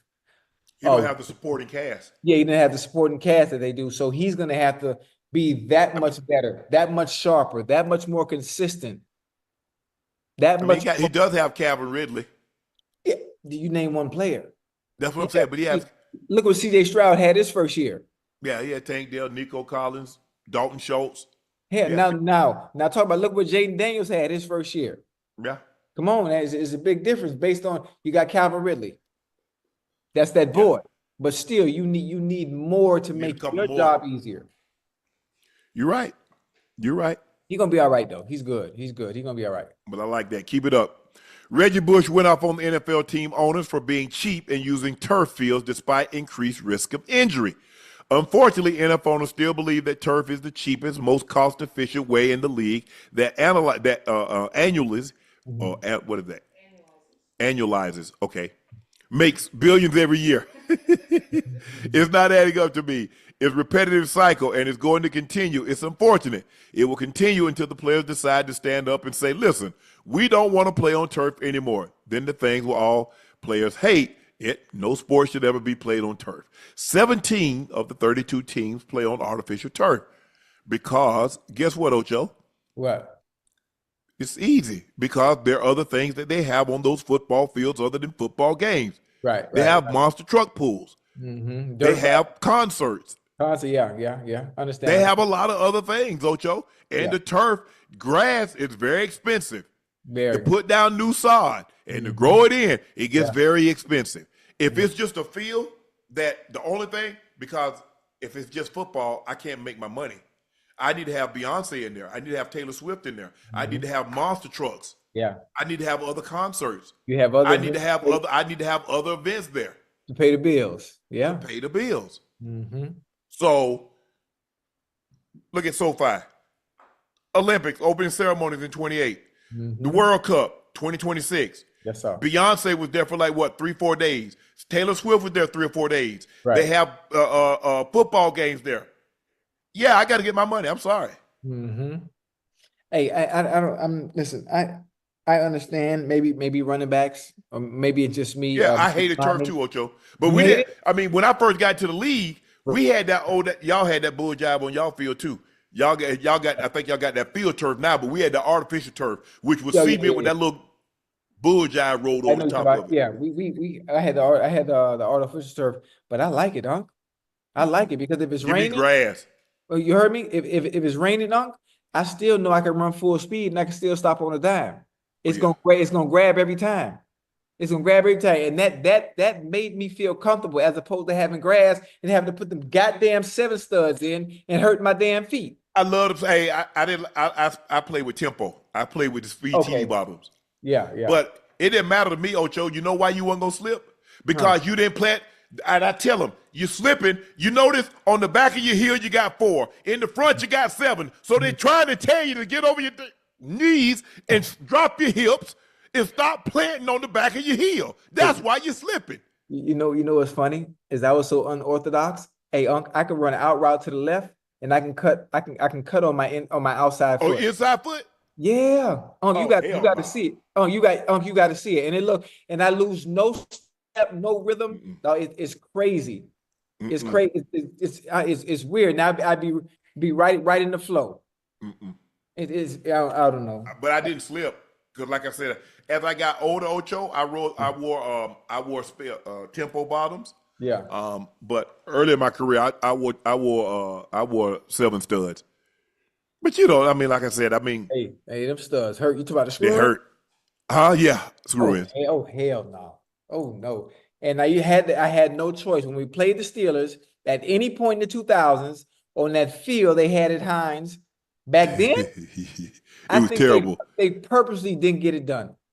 I think they purposely didn't get it done. Oh my goodness. Yeah. I played those old Three Rivers. That turf was terrible too. Y'all's field was terrible too. Philly was awful. I never saw Three Rivers. Old Three Rivers was terrible. That turf was terrible. Right. But it get loud and the seats, you start bouncing and the seats do this. You can see the people jumping up and down. But it's nice to go back because you're like, man, I remember the first time that I played there, it was like, I'm like, man, the Steel Curtain played here. Yeah. They win AFC championship games here. So it's you play in something that's stored as like Three Rivers or Lambeau, Soldier Field. I'm talking about the old. Right. I'm trying to think. Did I play in the old? Yeah, I played in the old Meadowlands. Not MetLife, the old Meadowlands. Okay. Where they still share the field. Right. But so it's just like just walking into that stadium and knowing the history of that stadium. It's like, wow. Ocho, a new study from LSU Business School found that Super Bowl 59 had a major economic impact on Louisiana, generating an estimated $1,250,000,000. The report looked at spending tied to everything from hotel stays, restaurant, transportation, entertainment across the state. Roughly 115,000 people came to New Orleans for the weekend, including 100,000 from out of state, giving a major boost to tourism. That's why all these teams keep bidding. Last thing, the event also supported nearly 10,000 jobs across the region, making it a win well beyond the field. Go ahead, Ocho. Hey, why do you think teams or cities bid to have the Super Bowl in their city? They understand the economic impact it can have on that city in such a short amount of time, 1 week. Do you know what can you do where you can make $1 billion in a week? No, nothing. Nothing.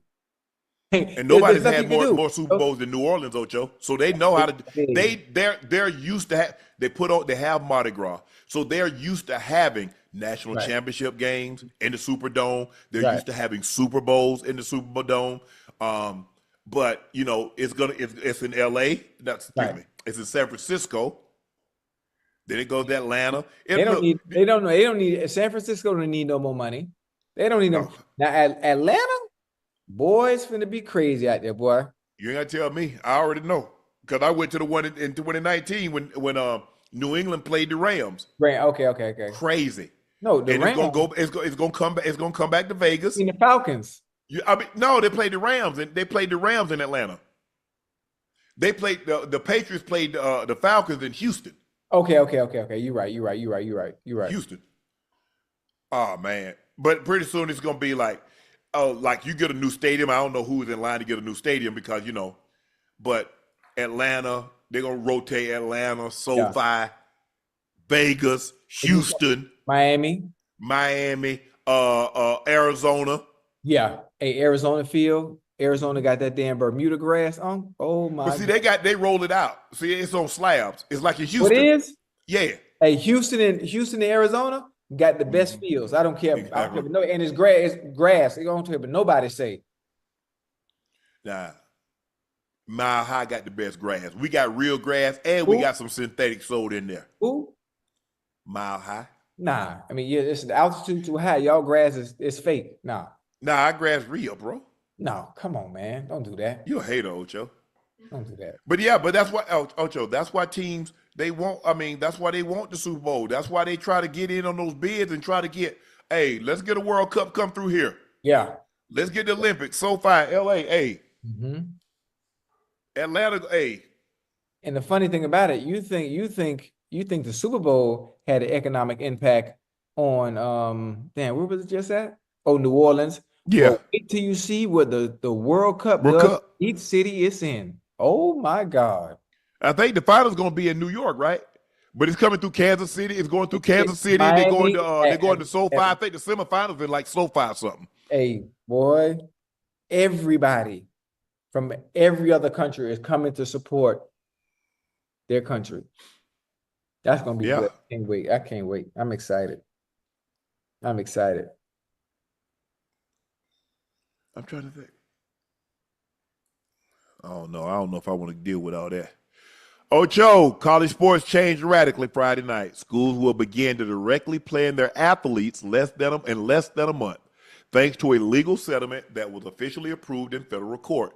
Mm-hmm. Starting July 1st, each school will be allowed but not required to spend roughly $20.5 million in new payments to their athletes. Each school's athletic department can decide how it will divvy up the money amongst athletes. Athletes will also be allowed to make money from selling their rights to their name, image, and likeness, NIL, to other parties as well. Look, it's like anything, Ocho. Yeah. Your chief generating programs, the athletes are going to make more money. Mm-hmm. That's just the way it is. So I know they're going to be softball and gymnastics. So well, that guy make $4 million. Bro, that's how it is. The best players on the football team, the best players on the basketball team, the best players on the basketball team, Ocho, they get paid the most. Yeah. Football and basketball, I'm trying to think, okay, like Duke. Duke is a basketball program. Yeah. North Carolina's a basketball program. But Alabama, well, you know what? If you're in the SEC, you know what the hell you go to SEC for? Football. Mm-hmm. Unless you really like that. Big Ten, football. Oh, yeah. Ohio State, USC, UCLA, Michigan, Penn State. Those are football schools. Yeah. Alabama, Georgia, Florida, Texas, OU, Ole Miss. Those are football schools. Yeah. I like it. There have been so many gripes about, players getting money and being too young and, being able to, I just like it because the colleges and the universities. I ain't got no problem with it. Get that bread. Yeah, they've taken advantage of these kids' likeness for years and made billions and billions and millions of dollars off these players' jerseys. It does away with amateurism. They've been done away with that. When y'all started getting these big TV contracts, y'all didn't give a damn about no amateurism. Yeah. It was about financial gain. And these players said, and these athletes says, I want some of it. Yeah. I tell you what, that guy could be a straight A student, but if he got a sports scholarship, let him suck on the football field, the baseball field, diamond, or the basketball court, and see if he's still there. If it's about an education, Bill, they say, hey Holmes, hey, You're on an athletic scholarship, not academic. Right. Don't lose sight of that now. I'm gonna get my books though, Joe, because because I want to stay in. I'm gonna get my book, but I didn't lose sight. Nah, listen, I'm gonna do just enough so I can touch that field. I'll tell you that. You got to I majored in eligibility. that was my major. That was my major, Ocho. Hey, that's a good one. I ain't never heard that one. That's a good I majored in eligibility. Oh man. Ocho, the most game-tying or lead-taking shots with under 5 seconds left in the playoff game since 1997. Goat James, 8 of those. Reggie Miller, 5 of those. Tyrese Halliburton, 5 of those. 4 of those came this year alone. Kobe Bryant has 4. Chris Middleton has 4. As you can see, Paul Pierce, Tim Duncan, Manu Ginobili, Ray Allen, Dame Dollar, Jimmy Butler, and Trae Young all have 3. But I thought LeBron didn't take and make. Oh, never mind. Never mind, Ocho. Yeah, I forgot who that was. Said he didn't have a clutch gene. He was scared to have. Yeah. With the game, all that. Listen, I've heard those rumblings before. I heard those before. I'm not gonna say who said it, but I've heard him before. Mm-hmm. Yeah, he nice. Hey, Halliburton. Listen, if Halle had himself a playoff run. Hey, talk about overrated, huh? Hey, he might go and win this goddamn series and win that championship, and I guarantee you, in his speech, he will mention how's that for overrated. Overrate that. Overrate that. I guarantee you. I'm telling you. I'm calling it right now. I tell you what, he won a championship. They need to build him a statue. A statue already? When he done, yeah. Hell yeah. When he done. Okay. Yeah. Gonna say, I thought you finna give him a statue before you even finished. Nah. You can't get nobody though. I mean, that's reserved for the best. That's a Jordan. That's a LeBron, a Steph Curry type of thing. Yeah. If you're a Tom Brady, a Patrick Mahomes type of thing. Or Ocho, No. Yeah. But Halliburton should have him a statue out front. Shoot, but he's had an unbelievable. This is as good a playoff run as you're going to see. Now, he's not averaging 38 and 10. Right. But as I'm thinking about it, game 1 clutch shot against Milwaukee, did that. Against Cleveland, did that. Against the Knicks, did that. Man, like I said, the only run that's been close to that with shots with LeBron. He hit the 3 against Indiana, and then he hit the kiss off the glass against Toronto. But, I mean, this man has got 4 of those shots in the playoffs alone this year. It's crazy. He's playing unbelievable. It couldn't happen to a better guy. I wonder how much those courtside tickets are. Where? They're not expensive like if it was in New York to LA. It's not the same, huh? No, hell no. Yeah, I was just asking. I'm not going. I'm just curious to see what it was. Being that it is the finals, I thought they would have tripled the price or something. I mean, triple the price might be 15,000. Might be 10,000. Bro, people in there. I mean, like, there's some wealthy people, but it's not like LA and New York, Ocho. Right. Understandable. A dog immediately feels bad after making a hole in the wall. Take a look at this video, Ocho. Oh, that's the black dog?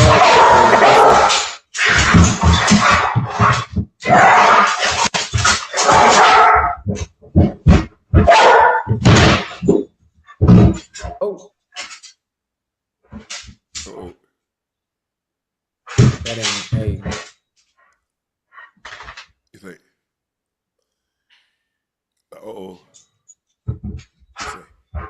let me go sit down before they come in here and find out that I did it.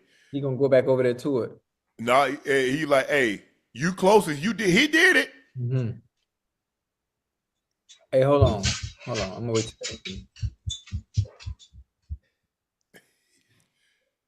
Hey, but listen, please tell Ash, you have a team of people. Please tell them to find you the same video, right? Mm-hmm.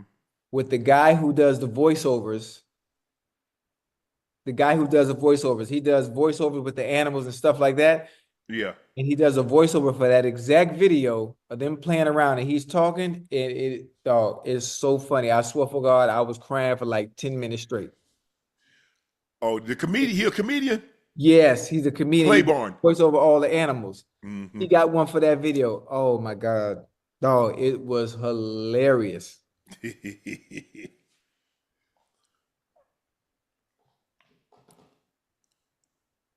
I don't know why I thought the game was tonight. It's tomorrow. It's Yeah, time for our last segment of the evening, Ocho. It's time for Q and A. I'm ready for the game tomorrow. You want to make a little light bet? Nope. No. What Ash laughing at? You talking about you want to make a little light bet? I want you pay me my money you owe me. I got you. You know, Brandon M said, "What's your favorite Wayne line? Mine is we taking over. I'm a beast. Feed me rappers or feed me beats." I'm a Bengal. I'm a cheetah. I don't even know how to say it the right way. Hey, chat, somebody give me that Wayne line where he said Ocho. He ain't say it. He did. I'm a No, Bengal. he didn't. I don't remember. I don't know how to say it. Somebody gonna feed it to me in the chat. One city at a time, we taking over. He says,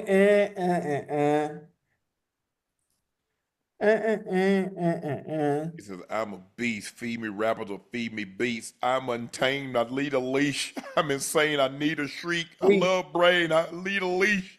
Why complain? I'm on easy street. I don't even talk. I let my visa speak. And I like my Sprite Easter pink." Ooh.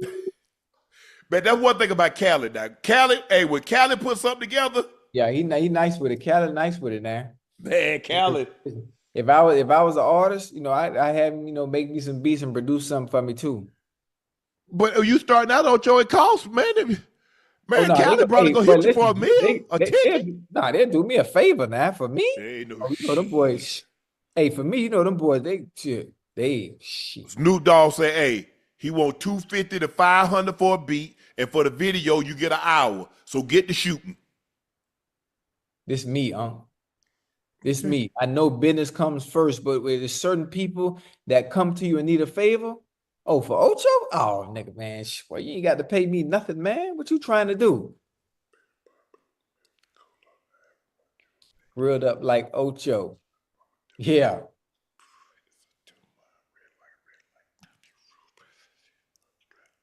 I think I'm. But Wayne wordplay. Wayne wordplay is crazy though, man. You got to have earphones on, because if you don't have earphones on, you might miss it. Oh man, listen, man. I'm telling you, just listen to them two songs. The one Maria with Wyclef, and the other one Being Myself.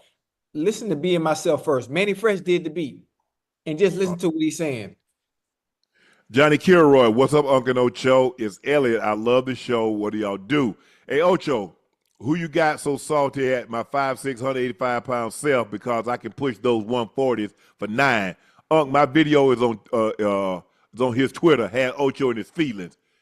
Ocho. I don't. That man put 140s up, Ocho? I mean, yeah, he's short and he built like a pit bull, and when he laid down, his feet was dangling, so he should be able to do it. Now I'm just playing. Now I wasn't mad. Listen, I talk shit like that all goddamn day. Boy, congratulations. Boy, I love you, baby. You still my dog. Well, not, but I'm gonna hit them 140s Monday for him. Hey, I did the 120s the other day. I did it for 8, but everybody telling me to come down a little further, right? But I talked to Phil Heath, right? I talked to Phil Heath, and Phil told me, and some other professional bodybuilders, who won Olympia, they say, listen, coming down 90 degrees, that's enough. Now, anything below that, it's causing strain on the shoulders with that type of weight, with that much weight. Your arms, they shit. Phil, he told me go 90 degrees. I'm going 90 degrees. I don't care what nothing. Okay. You heard me? Wait, now you know Phil Heath, huh? No, me and Phil like this. Me and Phil used to train together. How you think he won a few of them Olympias? How many Olympias he won? 8. No, 7. 7. Yeah, 7. Yeah, so you thought I was lying. Ronnie and Lee won 8. Yeah. Hey, look how big I am. Look how I fill my shirt out though. That's crazy, huh? Golly. Big IT, what's up, Unc and Ocho? When y'all going to have a tour in Nashville, Tennessee? And Unc, do you think Goat James will be able to get ring number 5 if they get a big? It all depends on who the big is. Alex Lynn was not going to be help them get a ring.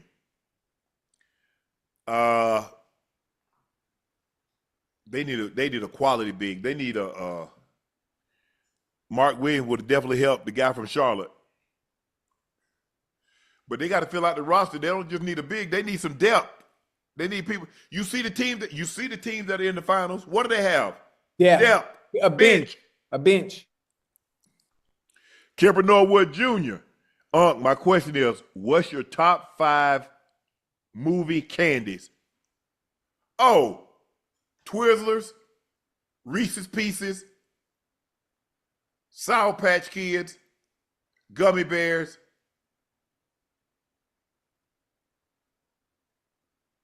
M&M's. Nah, man, you tripping, man. Man, boy, if I have some milk duds, I'm the.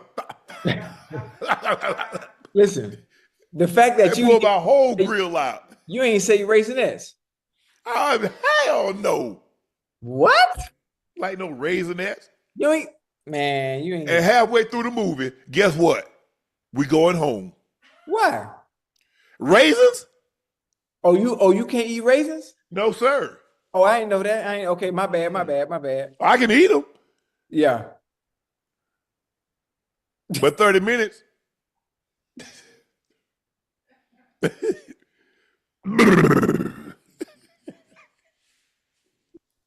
Hey, I'm a raisin. I can't wait to go. Listen, I couldn't wait to go see Sinners in the theater. The simple fact that I hadn't had Raisinets in so long and hadn't been to the movies since before COVID, I'm like, yeah. The first thing I'm finna grab at Cinemark or right here off of Sheridan. Yeah. I can't get some Raisinets, huh? Raisinets, popcorn, and a hot Raisinette. dog. Shh. Boy, Twizzlers first. Ugh, then man. Reese's Pieces. Twizzlers? Sour Patch. I think I've been to one movie in 5 years. What you saw? I don't even remember because it was just like right. It was like a year. Damn, I don't know what the hell I saw. It was probably like 2023. Like in March of 23. Okay. It was at an iPick. Okay. iPick. But I love Ocho. I love the movies. I used to go all the time. That was my thing. Just go get my workout in on Saturdays in the off season and go see 2-3 movies. Then go back home. Gee, I'm good. Then I'm good. Yeah. I need to go to the movies. I don't know how people eat that big old bucket of popcorn. I can't do that. Just get a small one. You don't need no big one. Yeah. I ain't never got the bucket, and I don't want to share. Let's get a bucket. No. You get your own. Hold on. How you gonna go on a date to a movie and not share? That's the whole. No, I want you to have your own. You serious? Yep. Okay. All right. Hold on. Sam, I just thought about something. I'm not gonna let you get away with this. How you eating Twizzlers, man? You know what Twizzlers taste like? Yeah. Twizzlers. Yeah. Like, hey, you ever taste candle wax? Yeah. Hey, nah, you remember them things used to have that liquid in there? You chew them? Yeah. It was wax. It had liquid inside of it. What they call them? I don't know, but Twizzlers taste like candle wax. I know that. No, I love Twizzlers. I love Twizzlers. Then I get Reese's Pieces. So, I get the Reese's Pieces. Like 3 or 4 of them, bang of popcorn. That's a good one. The Reese's Pieces.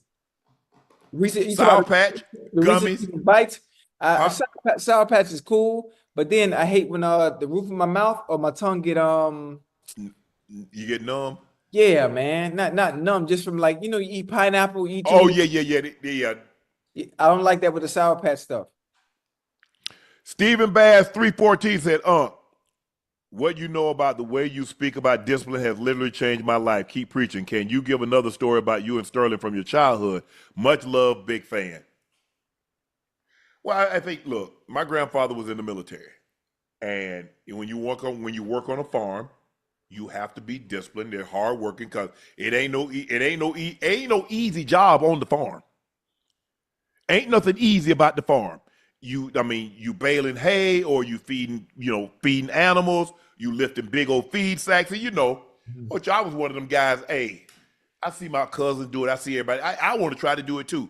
I ain't got no business trying to lift no 25-pound feed sack at no 5, 6, 7 years of age. Right. Couldn't tell me nothing. I'm granted to say, hey, if you grab it, you got to pull it. Yeah. So, but I just think the thing is as a matter of fact, I just talked to my brother today.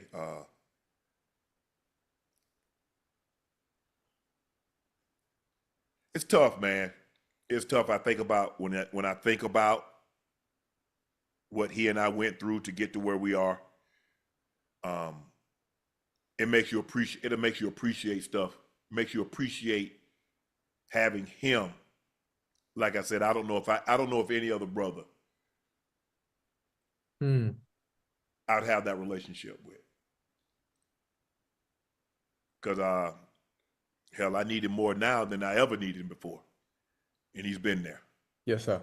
But Steven, I wish everybody could have a Sterling Sharpe for an older brother. L.A. Brown, MD, said, okay, Ocho, can you drop a skin regimen? Because you look real smooth. Don't say eating cat, because that's not on the menu. Hey, but listen, I just, my skin routine, my hair is all the same. I use Fair and White. Matter of fact, Fair and White black soap. Fair and White black soap. Matter of fact, hold on. It's right here. Hold on.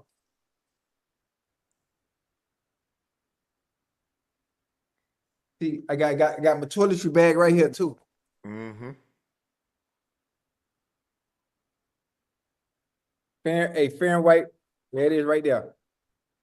Fair and White black soap. It's all I use. I get it from the beauty supply store on 54th Street in Miami. So in the hood, any beauty supply store, Fair and White black soap. It's the only thing I've ever used. Obviously, when I shave, I don't shave. I don't use a razor. I use clippers.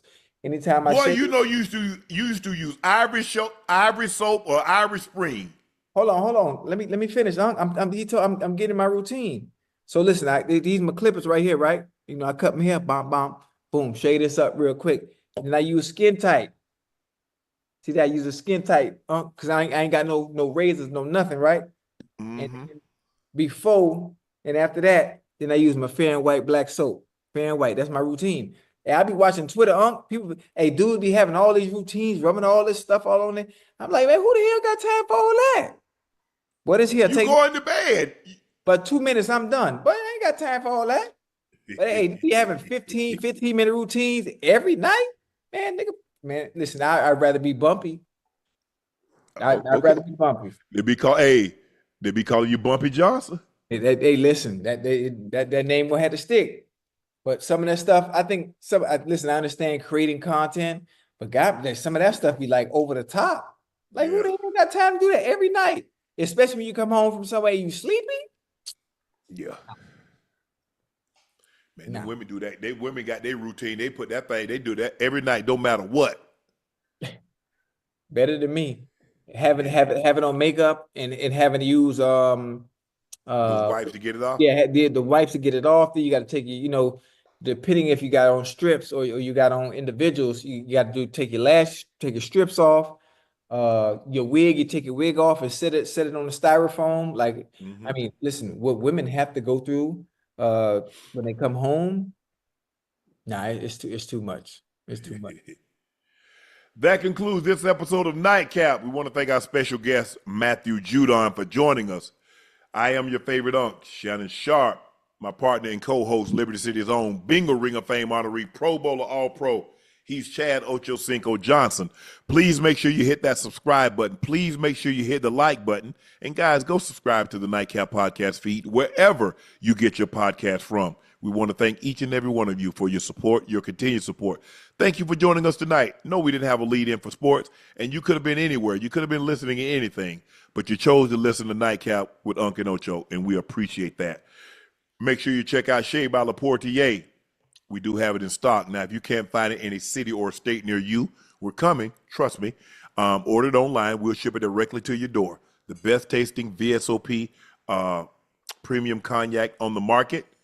We won 13 awards. We're going to get those awards up to you, show you the awards that we won. We're serious about this. We do a very good job. The team has done a very good job of going to contests, and we're going to come back with an award. We winning something. Yeah, Like Denzel said, hey, we leave with something. we leaving with something. Go follow my media company page on all of its platforms, Shay Media, and my clothing company, 84 with 84 being spelled out. That link is in the chat. Supplies are limited, and once they're gone, they're gone. So please grab yours while supplies last. We'll see you tomorrow after the game. OKC takes on Indiana. Will it be tied 1-1, or No. will Indiana be going home up 2-0? Yes, they Thank you will. for joining us. I'm Unc. He's Ocho. We'll see you tomorrow after the game. Thank you, guys.